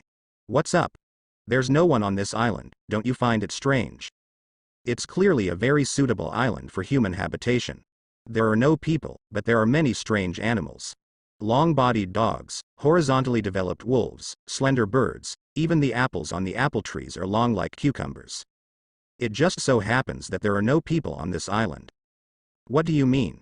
Zoro was taken aback. Luffy lightly laughed and explained it to him briefly. Long Ring Island is very unique, surrounded by 10 small islands in a circle, forming a circular shape. For most of the year, the waters here are in a state of high tide, flooding most of the area, and only the 10 small islands remain above water. But there are also 3 hours each year when the tide recedes, and only during this time does Long Ring Island truly reveal its original appearance. And the people who live here are nomads, migrating to the next small island during the low tide. Pausing for a moment, Luffy jokingly said, "Your observation hockey range is too small, it can't cover the whole area, that's why you think there's no one here. In reality, in the north of us, on the opposite small island, there are many people living there." Zoro suddenly realized and admiringly said, "I see. Not only that. The next island after Long Ring Island is the City of Seven Waters. The City of Seven Waters experiences a massive tidal wave every year, known to the locals as the water gods, Aqua Laguna. And the time when Long Ring Island's tide recedes is almost the same time as when the Aqua Laguna occurs in the City of Seven Waters. How can I train my observation hockey to have such a wide range like you?" Zoro frowned. "This will require hard work. No one is born powerful, it is all earned through diligence and sweat." Luffy spoke earnestly. "Instead of observation hockey, you should first master armament hockey. Is there a good method? Don't use a knife, try using your fists to break the candle wall of 3. Mr. 3's candle wall has a hardness comparable to iron." Zoro's eyes lit up. Grinning, "I got it, thanks, Captain." Saying that, he turned around to find Mr. 3. The banquet continued until the next morning. A group of drunkards lay scattered on the ground. Luffy opened the adventure shop and made 2 purchases, getting a box of 6 style devil fruits, and they were even on sale. It only cost 500 adventure coins to buy 6 of them. Immediately, he called Chopper and had him extract the essence according to yesterday's procedure, making it into body-strengthening water. After that, it was training time. They didn't use thunderclouds for training like yesterday, but instead found suitable opponents to spar with. Afterward, on the 3rd day, the 4th day. When the 5th day arrived, everyone's training finally paid off. Shipmate Zoro has mastered paper arts, shave, iron body, rewarded with 600 adventure coins. Shipmate Sanji has mastered moonwalk, rewarded with 200 adventure coins. Shipmate Bartolomeo has mastered iron body, rewarded with 200 adventure coins. In addition, Usopp learned paper arts, Joseph learned shave, Johnny learned iron body, Nekomamushi learned shave, and both Robin and Chopper mastered finger pistol. Of course, the Cypher Pole 5 men also each mastered one of the 6 styles. Unfortunately, Cypher Pole 3 women were too weak and temporarily no one has mastered any moves. In total, they consumed 7 6-style devil fruits and ultimately gained 3,200 adventure coins. Adventure coins. 6,825, profit. Originally, with only 7 fruits, one could only master 7 moves. But now, not only are there more, but we've also made coins. If we continue with this method, soon everyone will be able to master the 6 styles, and we won't even have to spend money, we'll make money. Luffy thought happily. This shouldn't be considered a loophole in the system. but rather the result of everyone's hard work. He only provided a little insignificant help. Xiaokai doesn't count as help. Nami, is the magnetic pointer fully charged? It was fully charged last night. Do you want to end the training? Training can be done anytime. It's about time to head to the next island. The captain's orders were quickly passed down, and the Straw Hat crew finished their training one by one and boarded the ship. The 3 pirate ships set sail towards the next island.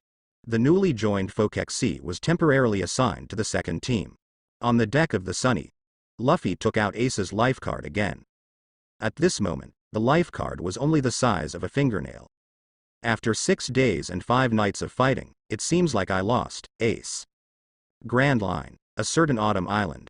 There is a small town here where bounty hunters gather, and many information merchants sell information about pirates here. But on this day, the entire town was almost empty, everyone had run away. Many people set sail, but they didn't go far. Instead, they looked back at the terrifying scene on the island. A huge fireball almost engulfed half of the island, as if a scorching sun had appeared out of thin air. And the terrifying power that extinguished the scorching sun turned almost half of the island into a permanent winter island, completely changing the local climate. Blizzards raged, and the bone-chilling cold could even reach the sea. The sun has gone out. Is it finally ending? What exactly is going on? The battle has been going on for so long. Has a winner been decided? Marine Admiral Aokiji and Whitebeard's 2nd Division Captain, Fire Fist Ace. After days of continuous battle, the final conclusion finally arrived. The ending was not unexpected. At this moment, in the center of the battlefield, Ace fell to the ground with a thud, no longer having any strength to move a finger. Ah. He's tough, worthy of being one of the 4 Emperor's commanders. If I gave him another 10 years, I might not be able to defeat him. Aokiji exhaled a cold breath, looking equally tired. He walked step by step towards Ace, taking out a Den Mushi. Hello, it's me. Aokiji. Well, how should I put it, I've got the person. Well done. I want to request a. Before he could finish saying the word, vacation, the other side spoke first. Bring him back and return to headquarters as soon as possible. After that, Kizaru and Akainu will also be summoned back to headquarters. Aokiji. Prepare for war. Click. The call was cut off. Aokiji scratched his head and sighed in resignation. Going to war with Whitebeard? Admirals really have a tough life. 3 days later, the Straw Hat Pirates fleet entered the waters of the Sabaody archipelago. And a piece of news spread throughout the world ahead of time. On the deck of the Sunny Go, Vivi looked up at the news bird flying overhead and caught the newspaper it dropped. Huh? They're not charging for it, Nami exclaimed in surprise. Every time there's major news, the World Economic News doesn't charge. Vivi had a bad feeling and opened the newspaper to read it together with Nami. At first glance, both of them turned pale. The headline on the front page was enough to shock the world. The photo showed a man being arrested by the Marines. Execution notice for Fire Fist Ace. The shorter the news, the more weight it carried. Fire Fist Ace. Robin happened to pass by and exclaimed in surprise, "Isn't he Luffy's sworn brother?" Luffy. Vivi shouted towards the sky. On the Arc Maxim, on the deck. Luffy watched as Zoro used Mr. 3 as a punching bag to practice, his fists hitting the wax wall repeatedly until they bled. Zoro had been training day and night for armament hockey these past few days. Upon hearing Vivi's shout, Luffy immediately jumped down. What's wrong? Take a look at this. Vivi handed him the newspaper, and Luffy's expression froze slightly. He probably guessed what it was about. Taking the newspaper, he saw that indeed, Ace had been arrested. Slightly surprised, Luffy noticed that the news mentioned Aokiji capturing Ace, not Blackbeard. Aokiji. The Marines wouldn't go so far as to fabricate news just to boost their reputation, and even if they did, they wouldn't bring up Aokiji. So, it really was Aokiji who captured Ace. Then where was Blackbeard? What was Blackbeard doing? Luffy couldn't help but frown. Nami hurriedly said, "The news says that Ace will be publicly executed in a month. What should we do, Luffy? He's your brother, right?" Several girls looked at Luffy with concern. Luffy, on the other hand, remained calm and unsurprised. He returned the newspaper to Vivi and smiled, saying, It will probably take the Marines a month to mobilize their forces. We'll also test the reaction of Whitebeard's pirate crew. Anyway, let's first go to the capital of the Seven Seas. New World, Cake Island. Mama. Did they catch the brat on Whitebeard's ship? How interesting. A large and obese woman sat on the queen's throne, grinning as she watched the news. The drool that fell from her mouth seemed to sizzle on the ground like sulfuric acid. In front of her, a tall man with a scarf covering his mouth spoke in a deep voice. Whitebeard won't stay silent, Mama. Naval headquarters is probably going to clash with Whitebeard. His name was Charlotte Katakuri, a member of the Four Emperors' Big Mom Pirates, the pinnacle of the Charlotte family and one of the Sweet Commanders. Mama, should we do something? HMPH, Whitebeard is already old. We can't be sure what kind of reaction he'll have. New World, Wano Country. Kaido squinted his eyes and a pleased smile appeared on his face. Jhin, go and investigate from the sky. Keep an eye on that old man Whitebeard. Lord Kaido, should we take this opportunity to take over Whitebeard's territory? Oh ho. Aokiji occasionally does something good. Go, Jhin. Yes. On the deck of the Moby Dick. As one of the Four Emperors, Whitebeard Edward Newgate led his pirate crew. At this moment, the atmosphere within the Whitebeard pirates was extremely solemn. Damn it, that bastard Aokiji. Ace has been captured. It's really dangerous. The Sea of Paradise is within the jurisdiction of naval headquarters. Going there will definitely attract attention. I should have stopped Ace at that time. Marco's face was filled with regret. Gulalala. Whitebeard gulped down a barrel of wine and slammed it hard on the ground. That guy Sengoku wants to start a war. He thinks I'll back down. I am Whitebeard. Get ready to set sail, my boys. Dressrosa. Doflamingo, one of the Shichibukai, received a naval headquarters vice admiral in the royal palace. Dalmatia said in a deep voice, that's the situation. Shichibukai Doflamingo has called for a roundtable meeting of the Shichibukai. Come with me to the headquarters. Doflamingo sat on the throne, crossed his legs, and grinned as he looked at the news. Foo. The era is about to go wild. Whitebeard won't stay silent. War is coming. That's why we need the power of you Shichibukai. Foo. Then let's go. The construction on the island has been going smoothly lately. I'm bored to death. He stood up and said, by the way, that brat, Straw Hat Luffy, will he come? What's the matter? Are you interested in him? I'm a little interested in someone who can take down that bastard crocodile. I don't know if he'll come, but a vice admiral has already invited him. According to the route, they should meet in the capital, Water 7. Water 7. When the Straw Hat crew's fleet arrived at the port, it caused a sensation. The pirate ship flying in the sky attracted countless citizens to come and watch. These people here aren't afraid of pirates at all, Usopp said, confused. Who knows, let's just get off the ship for now. Zoro dropped the anchor and was the first to jump off. The city of Seven Waters is a beautiful city built on water. The entire city is surrounded by the sea, with extremely tall white city walls dividing it into the inner city and the outer city. The outer city extends all the way to the coast, with yellow-roofed houses scattered in a circular pattern around the city walls. The inner city, on the other hand, is much more organized. Starting from the high city walls, it extends towards the center, where there is a huge fountain at the highest point. At this moment, the 3 pirate ships of the Straw Hat crew arrived at the southern coast. The residents of the outer city, attracted by the Arc Maxim, began to gather around in a strong and curious manner. Countless people looked up, filled with incredible astonishment. Wow! A ship flying in the sky, how amazing! That's the flag of the Straw Hat Pirates. Why would the Shichibukai come here? So dazzling. Is the ship made of gold, or is it gold-plated? Under the sunlight, the golden deck of the Arc Maxim reflected a dazzling brilliance. The Sunny and the Merry docked at the coast, and everyone jumped off the ships and onto the shore. The Arc Maxim also descended, with its bottom almost touching the ground. The acting captain, Bartolomeo, created a staircase with a barrier, and the members of the second team walked down one after another. The people here aren't afraid of pirates? Is it because we're Shichibukai? On the contrary, Shichibukai have the legal right to plunder. They should be more afraid. Nami shook her head, also finding it strange. Zoro stood on the Merry and said to everyone, Luffy, I'll stay here to guard the ship. Number 3, you stay too. To save time, he named his own sandbag for training. Mr. 3 readily agreed, feeling that his status was skyrocketing and he was taking another step towards promotion and a raise. Thank you for your hard work. Luffy nodded and said to everyone, to discuss the modification of the arc maxim, it's most convenient to go directly to the mayor here. I'll go personally, and you can move freely. Then I'll go check out the seafood market here, Sanji said. I want to go to the library here. Robin loved reading books and had come to a bustling city. As soon as she arrived, she wanted to go to the library to collect some interesting books.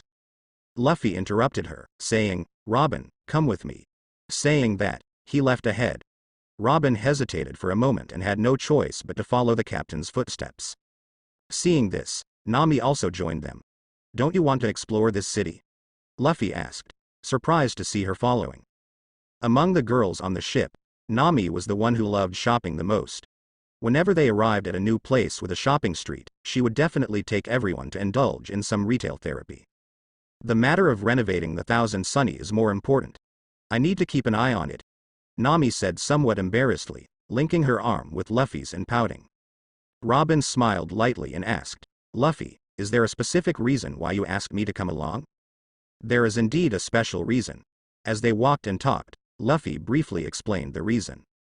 On this island, there was a group of government agents lurking. CP9, the full name being Cipher Pol. Number 9. Cipher Pol was a secret organization directly under the world government, and CP9, numbered 9, was the elite among the elites. Only those who fully mastered the 6 powers beyond human cognition were qualified to join. So, I will be targeted.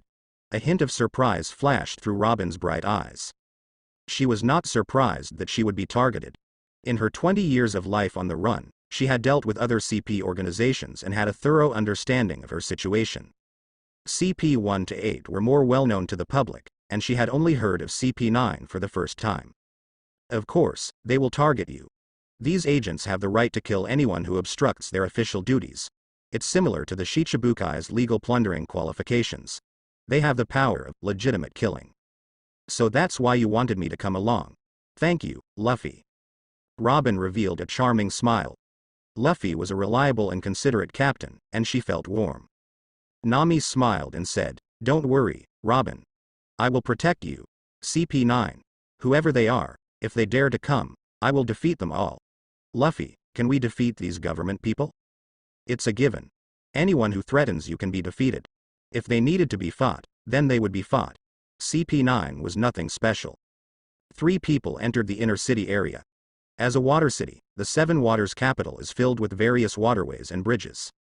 To move around here, one must rent a small boat, which is powered by a fish called Bura, acting as a water camel. Although it is called a fish, it actually looks more like a seahorse. The 3 of them boarded a small boat together and headed towards their destination, the shipbuilding company. The residents here are very enthusiastic, and the men here love to strike up conversations. Even if they recognize Luffy, the Shichibukai, when they see Nami and Robin by his side, they will whistle along the riverbanks.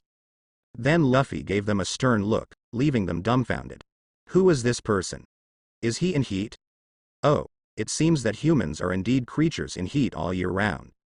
Nami couldn't help but chuckle at his jealous behavior, then she kissed him to ease his anger. Luffy wasn't angry, he just thought it was too ridiculous. After all, he is a Shichibukai, a notorious pirate who can show his face anywhere. Yet the men here dare to strike up conversations with the women by his side. They truly have no fear of death, and I wonder who gave them the courage. Of course, this is just a small episode, adding some laughter to their journey. The Seven Waters capital, Kurela Company. The company's headquarters is located in the mayor's mansion. The man named Iceberg is both the mayor of this city and the president of the Kurela Company. Although he is called the mayor, he is somewhat similar to a king in a normal country. Because this city does not belong to any country and is not an independent kingdom, it has its unique way of survival and local laws. It does not have a conventional armed forces like a normal country, nor does it have the same social status in politics. The highest authority here is called the mayor. For now, the Seven Waters capital is still an underground term. Similar to Robin's hometown, Ohara. Ohara is also not a country and does not belong to any country. It is just an island where archaeologists gather. And here is a special settlement established by skilled shipbuilders. Many years ago, there were 7 large shipyards here, and now, the 7 have merged into the world's largest shipbuilding company, Carrera. At the mayor's mansion, Secretary Khalifa pushed open the door of the mayor's office, pushed her glasses up her nose, and expressionlessly said to the iceberg-like mayor sitting behind the desk, "Mr. Iceberg, news has come from the downtown area that one of the 7 warlords of the sea, Straw Hat Luffy, has landed on this island." 7 warlords of the sea. The iceberg, who was dealing with official business, looked shocked. Straw Hat Luffy. Is the rookie pirate recognized by the government some time ago? Yes. There is relatively little information about this Shicibukai. He rose to prominence recently and was initially offered a bounty of 71 million berries by the government for killing 2 marine colonels in the East Blue. But strangely, the bounty poster only requested him to be captured alive. About half a month later, he defeated the original Shicibukai crocodile and took his place. As the secretary, she reported the relevant information without smiling. What is his purpose for coming here? The iceberg's expression became serious. Could it be that he wants to plunder the capital of the 7 waters? Impossible. Their relationship with the government is very good, and the government's naval orders are all completed here. Even if he is a Shicibukai, if he comes here to plunder, the government will not remain silent. We don't know their purpose for now, Mr. Iceberg. Should we send someone to make contact? Before Secretary Khalifa could finish her sentence, a noisy sound came from outside. No, stop. The mayor's office is ahead. Then, a click. The door to the office was pushed open. Luffy stepped in, glanced around, and looked at Iceberg. Hello, Mayor Iceberg. Iceberg. Iceberg was greatly surprised. Did he just barge in? He really is a pirate. Khalifa, who was standing beside him, frowned and immediately showed a displeased expression. How rude. If you want to see Mayor Iceberg, please make an appointment in advance. Speaking, she lifted her long legs in fishnet stockings and kicked towards Luffy like lightning in high heels. Her kicking skills were exceptional, even able to create afterimages with each kick. However, before her attack could hit, Sanji easily blocked it with his 10th Avenue leg. Bang. With a dull sound, Khalifa's expression changed slightly, and she was secretly surprised. Don't be too rude, Miss Secretary. We are valuable guests here to deliver money, Nami said with a smile as she retracted her right foot. Seeing this, Iceberg immediately said, Don't be foolish, Khalifa. The Shicibukai is a big shot. Apologize first. Khalifa also retracted her fishnet stocking leg and slightly bowed to Luffy. I apologize, Mr. Luffy. Mayor Iceberg. Luffy temporarily ignored her and went straight to sit on the sofa. I have a ship that needs some modifications. Can your company do it? So it's about business. Iceberg breathed a sigh of relief and was about to nod to discuss the specific requirements. But then his gaze fell on Nico Robin, his pupils contracted. A devil's child? No, just a resemblance? Iceberg's mind shook. He had seen Robin's wanted poster when she was 8 years old, and the woman in front of him looked too similar. Considering her age, she should be 28 if it was her. Appearance, age, it all matched. Is she really the devil's child? Iceberg's hand holding the feather pen trembled slightly. We will pay. We're not here to freeload on your labor. Nami also sat on the sofa and took out a photo of the Arc Maxim, saying, These are the specific requirements. Then, a long list of modification details followed. The power system cannot be changed, nor does it need to be changed. Enel's design is already very perfect. The main changes will be in the appearance and some internal compartments. After listening silently, Iceberg said to Khalifa, Serve our guests a cup of tea. Khalifa immediately brewed a cup of black tea and served it to the 3 of them. Iceberg then suppressed his inner shock and said with a smile, Since we are here to discuss business, let's do it in a business-like manner. Your requirements are not difficult. I will send someone to inspect the site later, and we can discuss the price after the specific results are available. Pausing for a moment, he asked, Where is your ship? On the southern coast. You can see it as soon as you go there, Nami replied. I see. Khalifa, go and inform Kaku to go and take a look, Iceberg instructed. Yes. The secretary nodded and left the room. Then, Iceberg smiled and said, Mr. Luffy, I would like to have a private conversation with you. Luffy probably knew what he wanted to talk about. Giving a signal to the two women beside him, they stood up and left. Luffy lifted the cup of tea and took a sip before saying, "Go ahead." "About the two people by your side," Iceberg began. "Nami is my navigator, and Nico Robin is my archaeologist," Luffy said straightforwardly. "I probably know what you want to say. Are you concerned about harboring a government-wanted criminal?" "So you know." Iceberg confirmed Robin's identity and couldn't help but frown. "This woman is Nico Robin, the government's wanted criminal and a devil fruit user. If the government finds out." "The government already knows. They even sent Aokiji to bother me not long ago," Luffy said. Iceberg was immediately stunned. They knew that Nico Robin was under the protection of this Shicibukai and still sent an admiral to deal with it. "The process is complete. As for the result, there's no need to say. Nico Robin standing here unharmed indicates that everything is resolved. The government gave up." "Impossible." Luffy chuckled and said, "Instead of worrying about that, why don't you focus on yourself? In your hands." Just as he was about to mention the blueprints, he suddenly looked to the side. Knock knock. The door was knocked. "What's going on?" Iceberg asked in a deep voice. "Iceberg-sama, Naval Headquarters Vice Admiral is here to see you," Khalifa's voice came. "Please come in." Iceberg glanced at Luffy and nodded after a moment of contemplation. Then, a man dressed in a striped suit, with a marine justice cloak draped over his shoulders, led a few marine subordinates into the office. "Hello, Mayor Iceberg. I am Naval Headquarters Vice Admiral Wasun." Wasun, the Vice Admiral, first greeted Iceberg before looking at Luffy on the sofa and said, "I'm sorry if I'm interrupting. Because the matter is urgent, I came to find this person specifically." "Wasun, Vice Admiral?" Luffy raised an eyebrow. 7 Warlords of the Sea, Monkey D. Luffy. The headquarters is preparing to hold a roundtable meeting of the Shicibukai to discuss an important matter. "I am here waiting for you on purpose," Wasun said in a deep voice. "As for what the important matter is, it's obvious that there's no need to ask." Luffy smiled and said, "How long have you been waiting?"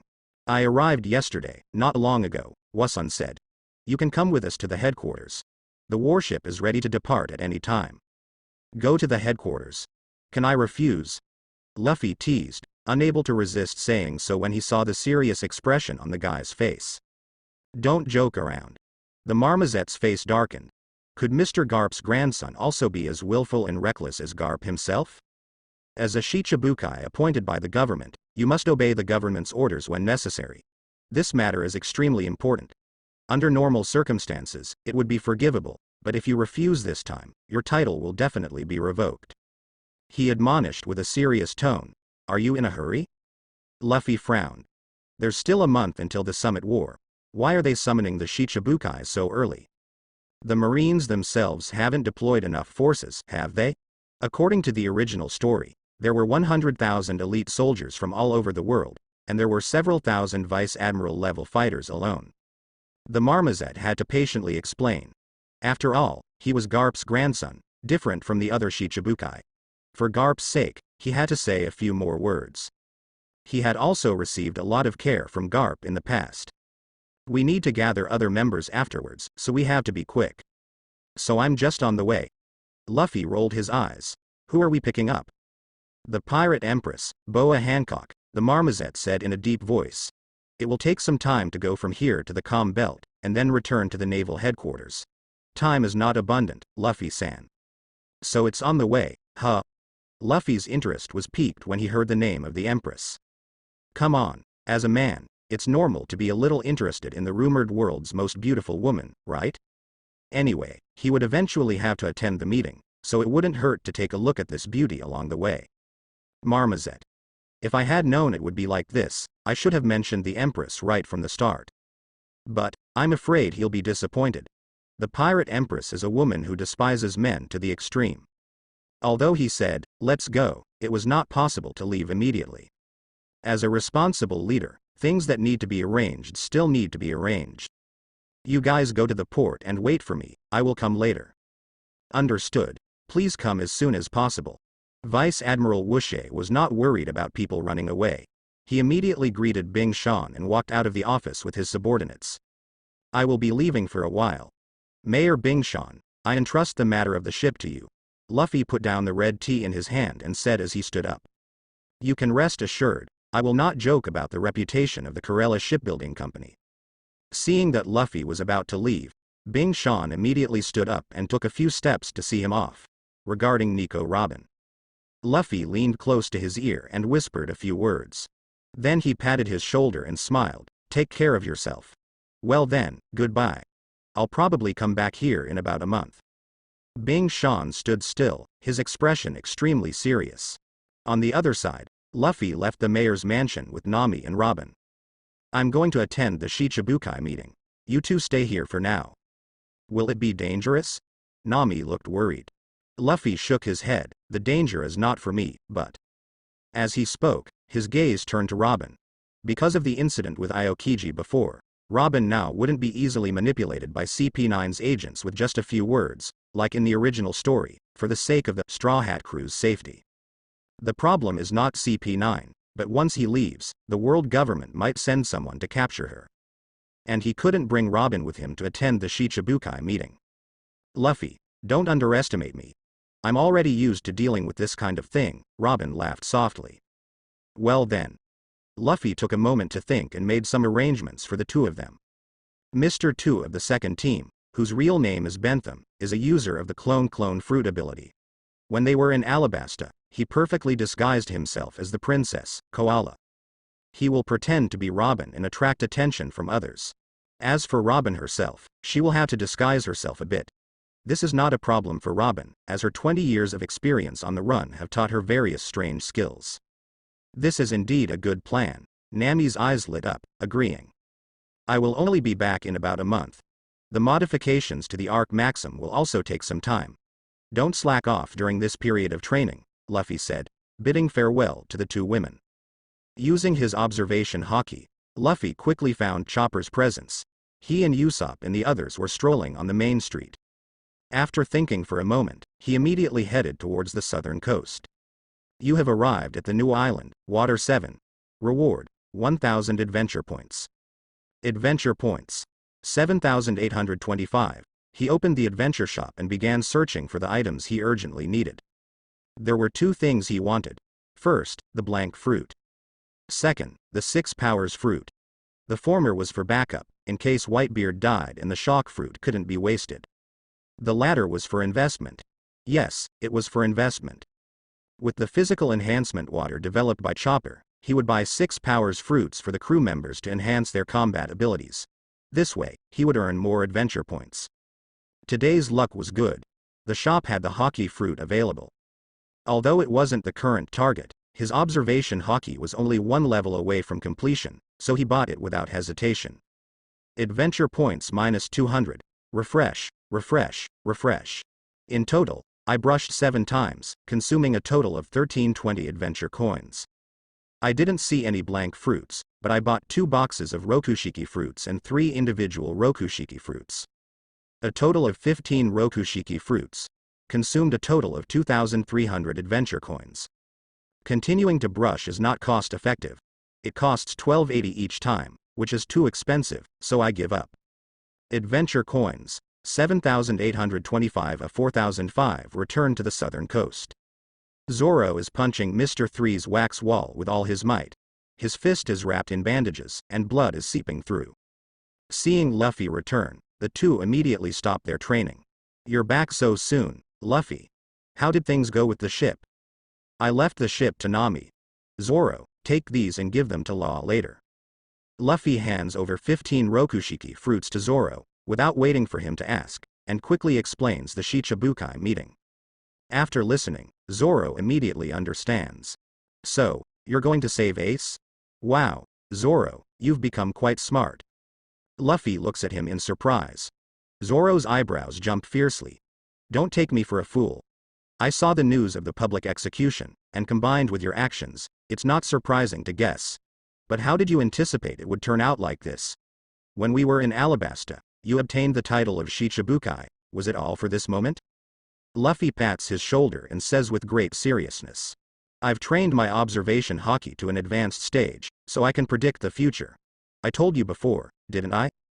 Zoro is instantly dumbfounded, with a blank expression on his face. Can you really see the future that far? Keep it up. By the time I come back, you better have mastered armament hockey, or else I'll have to teach you personally, even if the process might be a bit rough. After finishing the necessary matters, a marine warship happens to sail from not far away. Vice Admiral stood at the bow of the ship and shouted, "Are you ready yet, Straw Hat Luffy? We don't have much time." "All right then, goodbye Zoro. Please pass on my message to the other crew members." Luffy smiled slightly and turned to leave. Zoro silently withdrew his gaze as he watched Luffy board the warship. At that moment, his heart, technique, and body merged together, and he punched the wax wall. Bang! In an instant, a crack appeared on the wall. "Zoro, your wall isn't that strong, huh?" Zoro grinned. The warship. A spacious room. As one of the Shichibukai and the invited party, Luffy naturally had the largest room to himself. Sitting on the sofa, he took out the hockey fruit he had bought earlier and ate it on the spot. Observation Hockey. IV4LV5. His auditory power was strengthened once again, and his Conqueror's Hockey had reached an advanced stage. At the same time, he also gained the power of foreseeing the future. Of course, it wasn't as terrifying as Zoro had made it sound, being able to see things that would happen a month or even 2 months later. The power of foreseeing the future with the color of observation could only see a very short period of time. Just a few seconds. Level 5 is not the limit. At least I haven't mastered the ability to see and kill yet. It seems like I'll have to continue buying hockey fruits in the future. Luffy fell into deep thought. Since the 6 powers fruit can extract effective ingredients and produce body-enhancing water, could hockey also be made into something practical? I had considered letting Chopper give it a try before, but I didn't have any spare hockey fruits for experimentation. Now that his Conqueror's Hockey has reached an advanced stage, it's worth a try. The only problem is that the probability of obtaining a hockey fruit is much lower than that of a Rokushiki fruit. Just as I was thinking about it, there was a knock on the door. Then, Vice Admiral Wushe walked in, followed by a marine pushing a food cart. Luffy's gaze sharpened, and he immediately saw a glimpse of the future. "It will take 6 or 7 days to get to Daughter Island. Luffy-sama, I don't know if you're hungry, so I had food sent over." There was no need to show off on the spot, just to test his own strength. Sure enough, as soon as Wushe entered the door, he spoke up. "It will take 6 or 7 days to get to Daughter Island. Luffy-sama, I don't know if you're hungry, so I had lunch sent over." "Thank you." The marine immediately placed the food from the cart on the table in front of the sofa. Naturally, there were also drinks, including alcohol. It seemed a bit strange to have alcohol on a warship, but this mission was specifically to welcome a Shichibukai, so it was acceptable to make preparations in advance. The marine nervously poured a glass of red wine for Luffy. Luffy picked up the glass and took a sip, asking, "Will it take 6 or 7 days to return as well?" "No, that's the ideal situation. That woman never responds to summons." Wushi's expression turned sour when talking about the Empress. Why send him to pick up the Empress? Hawkeye and the Empress are the 2 most independent Shichibukai. Although the others also have their own issues, most of the time they still respond to summons. Curiously, Luffy asked, "Never? Not even once?" "Yes. Since she took on the title of Shichibukai 11 years ago, she has never attended a meeting," Wushe replied in a deep voice. Luffy couldn't help but laugh. That's how it is, the title of Shichibukai has not been stripped away. The world government is truly a great benefactor. Of course, this is a joke. The actual situation is that the world government has a secret plan and has been developing a humanoid weapon called Burning Angel. They have fused the bloodline of a special race and secretly extracted the genes of the Shichibukai. The Burning Angel created from this has combat power that is almost comparable to that of a real Shichibukai. They didn't have a chance to extract my genes, but I have to be careful not to leave any loopholes later. Luffy thought to himself, looking at the food on the table. When it comes to extracting genes, the best target is, of course, human tissue. For example, when eating, it is possible to leave something behind. As soon as he boarded the ship, the flying squirrel brought him delicious food, maybe with this idea in mind. "Lord Luffy, I won't disturb you while you eat. If you need anything later, you can order the Marines outside at any time." Leaving these words, the flying squirrel left with the person, and when he reached the door, he couldn't help but say one more thing. Anything else? Luffy ate generously and asked. About the Pirate Empress. It's best not to provoke her, or you'll be turned into stone. Her ability is very troublesome. As a man, the flying squirrel naturally understood the interest in the Pirate Empress. He already had children, the way of young people. However, he still advised, if Luffy were turned into stone, it would be troublesome. Thanks for the reminder, don't worry, I know her ability very well. Well then, goodbye. Click.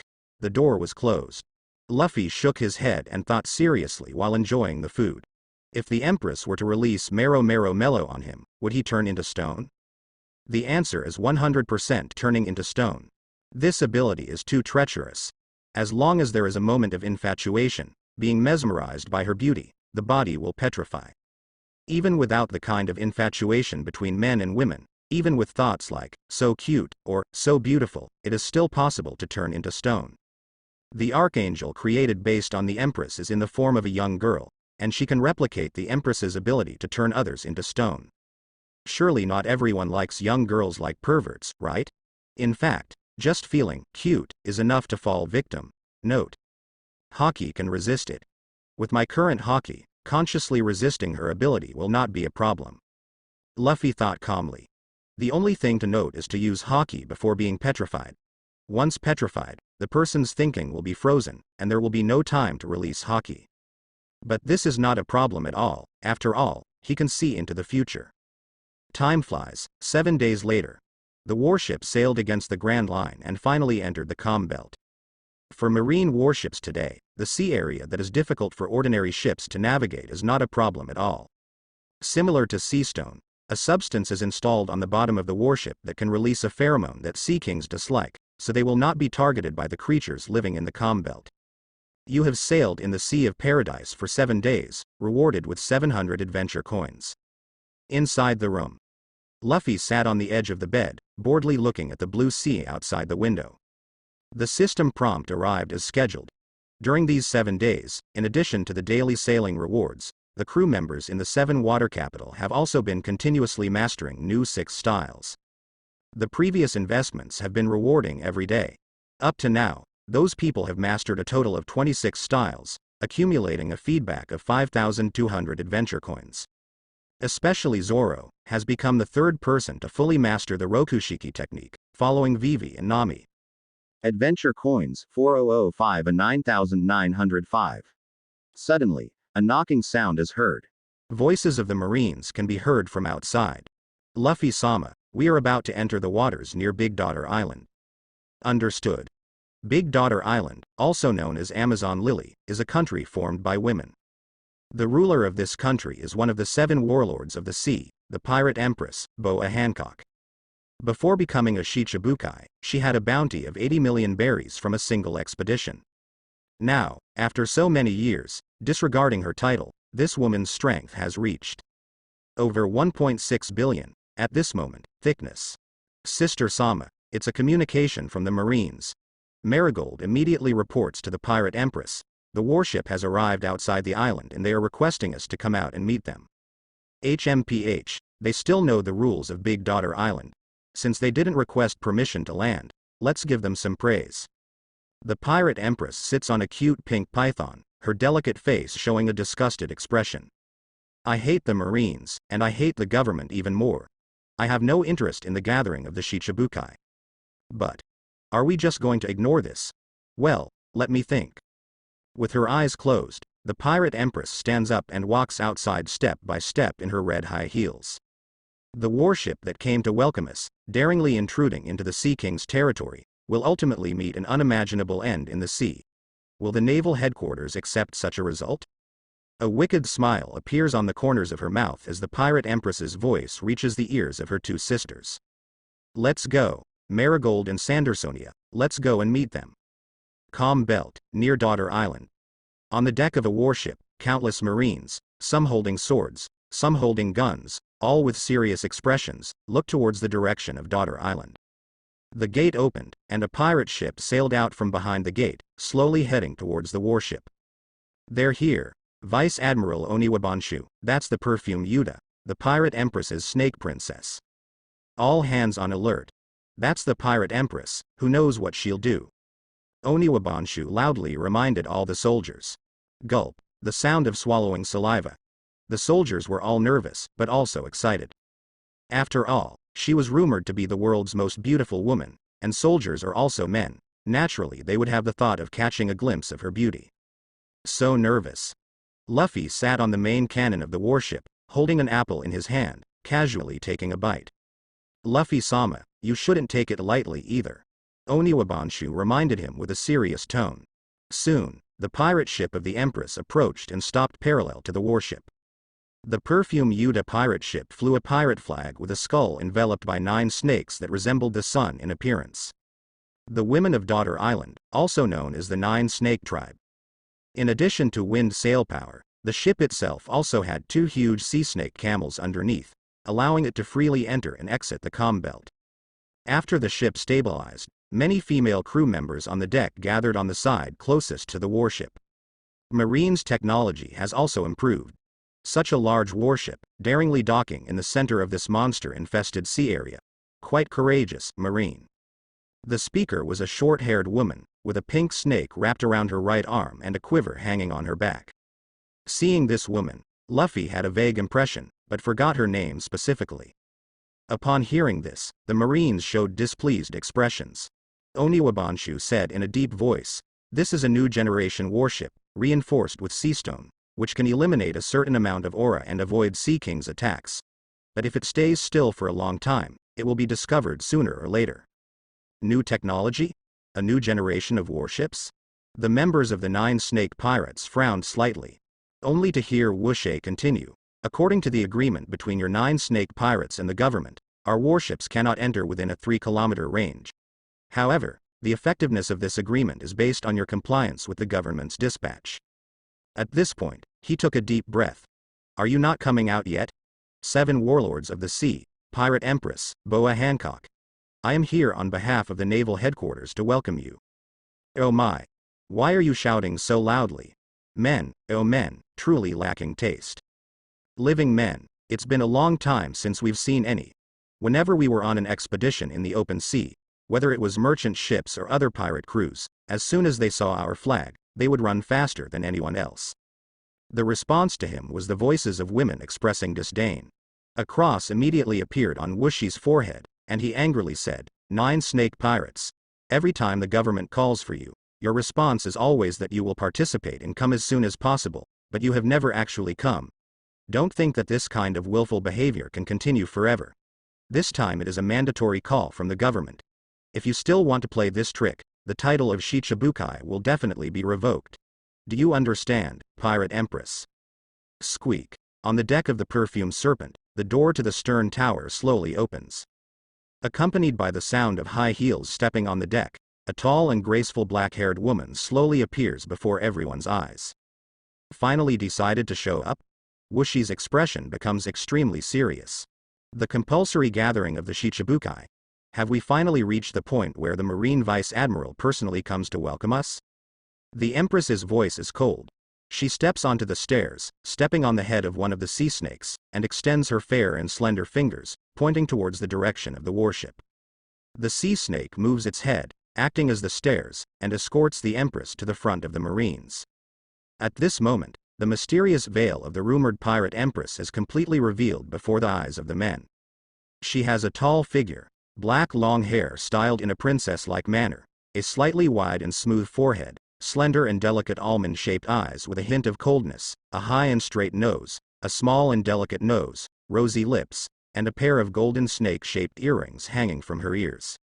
She is dressed in a black cheongsam with gold thread, and a white cloak is draped behind her.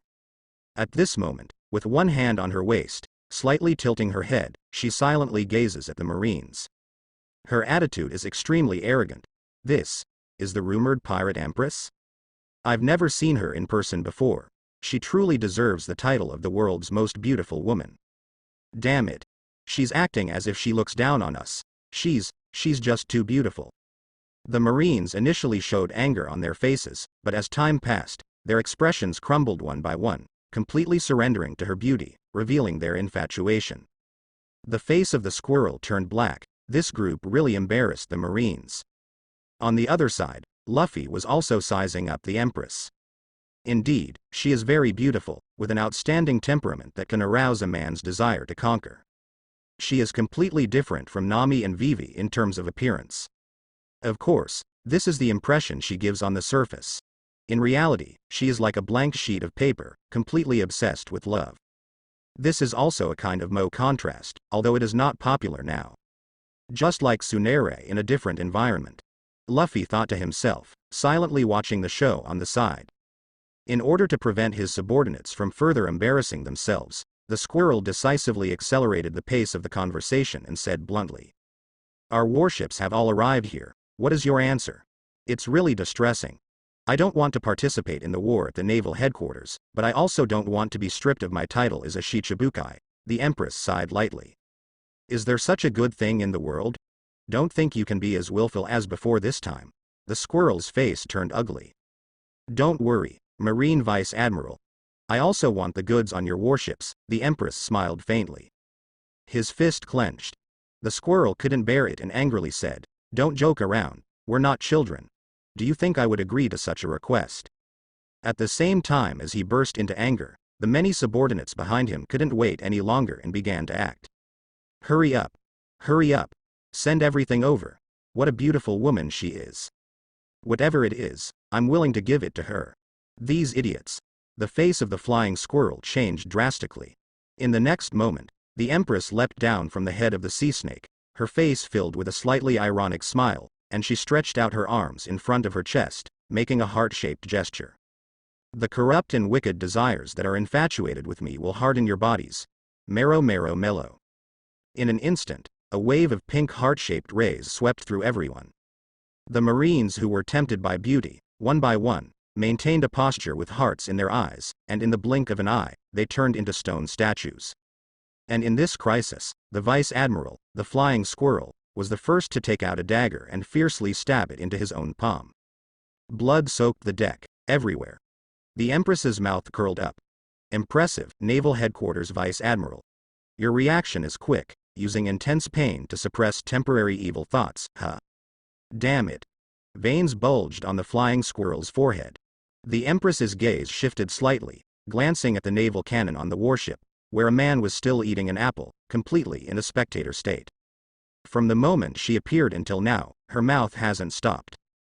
Luffy laughed. "You're not doing so well, flying squirrel. You warned me to be careful earlier, but you weren't careful yourself." "Luffy-sama." The flying squirrel felt ashamed. "A Shichibukai just like me." The Empress narrowed her eyes slightly, ignoring the man as if he were air. "You just said it, Marine Vice Admiral. This warship is a new generation, equipped with seastone to avoid Sea King's attacks. But if it stays here for too long, it will eventually be discovered. What do you want to do?" The flying squirrel gritted his teeth. "I don't want to do anything. With all your subordinates wiped out, you alone can't control such a large warship. Even if you leave it alone, the Sea Kings that inhabit this area will devour you." The Empress blinked and turned away. "Impressive, Snake Princess. Let these stinky men fend for themselves here. How long can you hold on, Vice Admiral?" The women on the deck cheered to welcome their queen. Squirrel pulled out a dagger, covered her wound, and stood up, saying, "The public execution of Fire Fist Ace has been scheduled. It will take place in Marineford's Plaza. Boa Hancock, I will wait for you here for half a month. If there is no response within half a month, you will bear all the consequences." The perfumed snakehead returned without looking back. No reply at all. "Damn pirate Empress." Squirrel's face turned pale with anger. "Ha ha ha. She really is an arrogant woman," Luffy laughed and suggested. "Why don't you contact the government now, strip her of her title on the spot, and request support from Marine Headquarters? Bring the Buster Call fleet and bombard Amazon Lily. How about that? Then, you can say that it's all her own fault." A satisfying plot. Obviously, Squirrel is not the protagonist of this satisfying story. Squirrel shook her head and said, "My mission is to bring people back as much as possible. Her combat power is outstanding. I will try my best to negotiate with her in the face of the battle against Whitebeard. Strong combat power is needed. It doesn't matter how willful the Empress is now. What matters is to make her accept the summons. With one more powerful force, there will be fewer casualties for the Marines in the war. I don't care about a little humiliation to myself. Squirrel tore off a corner of her cloak and used it as a bandage to wrap her wound. She won't accept the summons, Luffy said, watching the perfume snake head gradually move away, grinning. Forget it, I'll help you guys along the way. Saying that, he leapt and flew towards the pirate ship. Luffy-sama. Squirrel was startled and quickly reminded, men are prohibited from landing on Amazon Lily. Ignoring his words, Luffy was already standing on the deck at the stern. They won't fight, right? No, it's possible that he will be turned into stone. The Empress not accepting the summons is still within an acceptable range. If even Luffy is petrified, he won't be able to explain it when he goes back. After all, compared to the Empress, Monkey D. Luffy, who possesses Conqueror's Haki, is more outstanding in terms of combat power. Just as Luffy is heading to Onigashima with the help of the Sea Snake ship. Naval Headquarters. A vast information room. Garp is flipping through the Marine's historical intelligence data alone. In his capacity as a vice admiral, he dismissed everyone. The rubber fruit. There must be something wrong with this fruit. When they were in Loga Town, Luffy deliberately showed him his awakened state, trying to convey some kind of message. Although it is clearly a paramecia, rubber fruit, it exhibits characteristics of his own. In the awakened state, Luffy's speed, strength, and so on, have all greatly increased. He can even turn his body into rubber. That punch is still fresh in Garp's memory. This fruit was brought by that bastard Shanks, and about 10 years ago, Luffy accidentally ate it. As a grandfather, Garp naturally knows about this past. Although he didn't spend much time in Windmill Village, he still learned about the situation as soon as he found out that Luffy had become a devil fruit user. At this moment, he is flipping through the Devil Fruit Encyclopedia. However, the further he flips, the more serious his expression becomes. Until the last page. None. Garp is stunned, and he flips through it again, not believing his eyes. Still nothing. There is no record of the rubber fruit in the encyclopedia. This is impossible. The Devil Fruit Encyclopedia is not made by the Marines. It is an ancient devil fruit encyclopedia that appeared at the same time as the devil fruits in this world. That was a long, long time ago, so long that the exact era cannot be known. What's going on? What did that red-haired bastard give Luffy to eat? Garp frowned. There are only two possibilities for a fruit that is not recorded in the encyclopedia. The first possibility is an artificially developed devil fruit, a new variety. The scientist Vegapunk of the world government has been studying the replication of devil fruits. Under the government's orders, a new devil fruit could have been developed, although the possibility is not small. The second possibility is that the rubber fruit has some special characteristic that is why it is not included in the encyclopedia. The encyclopedia here belongs to the government. Does the government know about the rubber fruit? Garp fell into deep thought. Luffy himself obviously knows that the fruit he ate is quite special. You brat, you'll come to headquarters for the meeting soon, and I'll personally ask you then. Not a worry-free situation, Garp sighed. His grandson ate a very special fruit and became a pirate. He had to bring his grandson back from his disciple's capture, and soon he would have to publicly execute him. Sitting in his chair, Garp closed the encyclopedia and felt a sense of confusion. You have arrived at the new island, Daughter Island. Reward, 1,000 adventure points. When the perfume snake returned to the port, Luffy also received a system prompt. Another 10,000 berries, just like Sky Island. Daughter Island, located in the Calm Belt, obviously does not belong to the scope of Paradise Sea, and the reward is also 10 times the same. I remember there is another uninhabited island near Daughter Island. There used to be a country there, but it has already perished. In the original story, Luffy trained there. If I go there, can I earn another 10,000 adventure coins? Where is it? Luffy pondered and thought he could ask the Empress directly. On the other side, the Empress returned to the palace with her two sisters. Your Excellency, are you really going to ignore this? Sandersonia couldn't help but speak. She didn't know how long the Marine Vice Admiral would persist, but it was obvious that he would report the situation here to the headquarters. Will they really face the situation of being stripped of their titles? With the Marines having warships that can sail through the Calm Belt, Daughter Island is no longer safe. Don't worry, Sonia's sister. Marigold comforted her. Hasn't Your Excellency agreed to the government's summons before? The title is still intact until now. But, this time is a bit different. Sandersonia still had some concerns. The Empress ignored her two sisters and went straight back to her own chamber. The moment she pushed open the door, she had a blank expression. In her own seat, a man was sitting quietly, with his legs crossed, supporting his cheek with one hand, and drinking her precious red wine. "Oh, you're back." Luffy took a sip of the red wine and greeted, "Waiting for you to come back." The three sisters tilted their heads in confusion, full of question marks. The Empress widened her eyes, her chest heaving with anger. "You dared to sneak into my chamber on the warship just now." Luffy was very calm. "Sneak in? I walked in openly."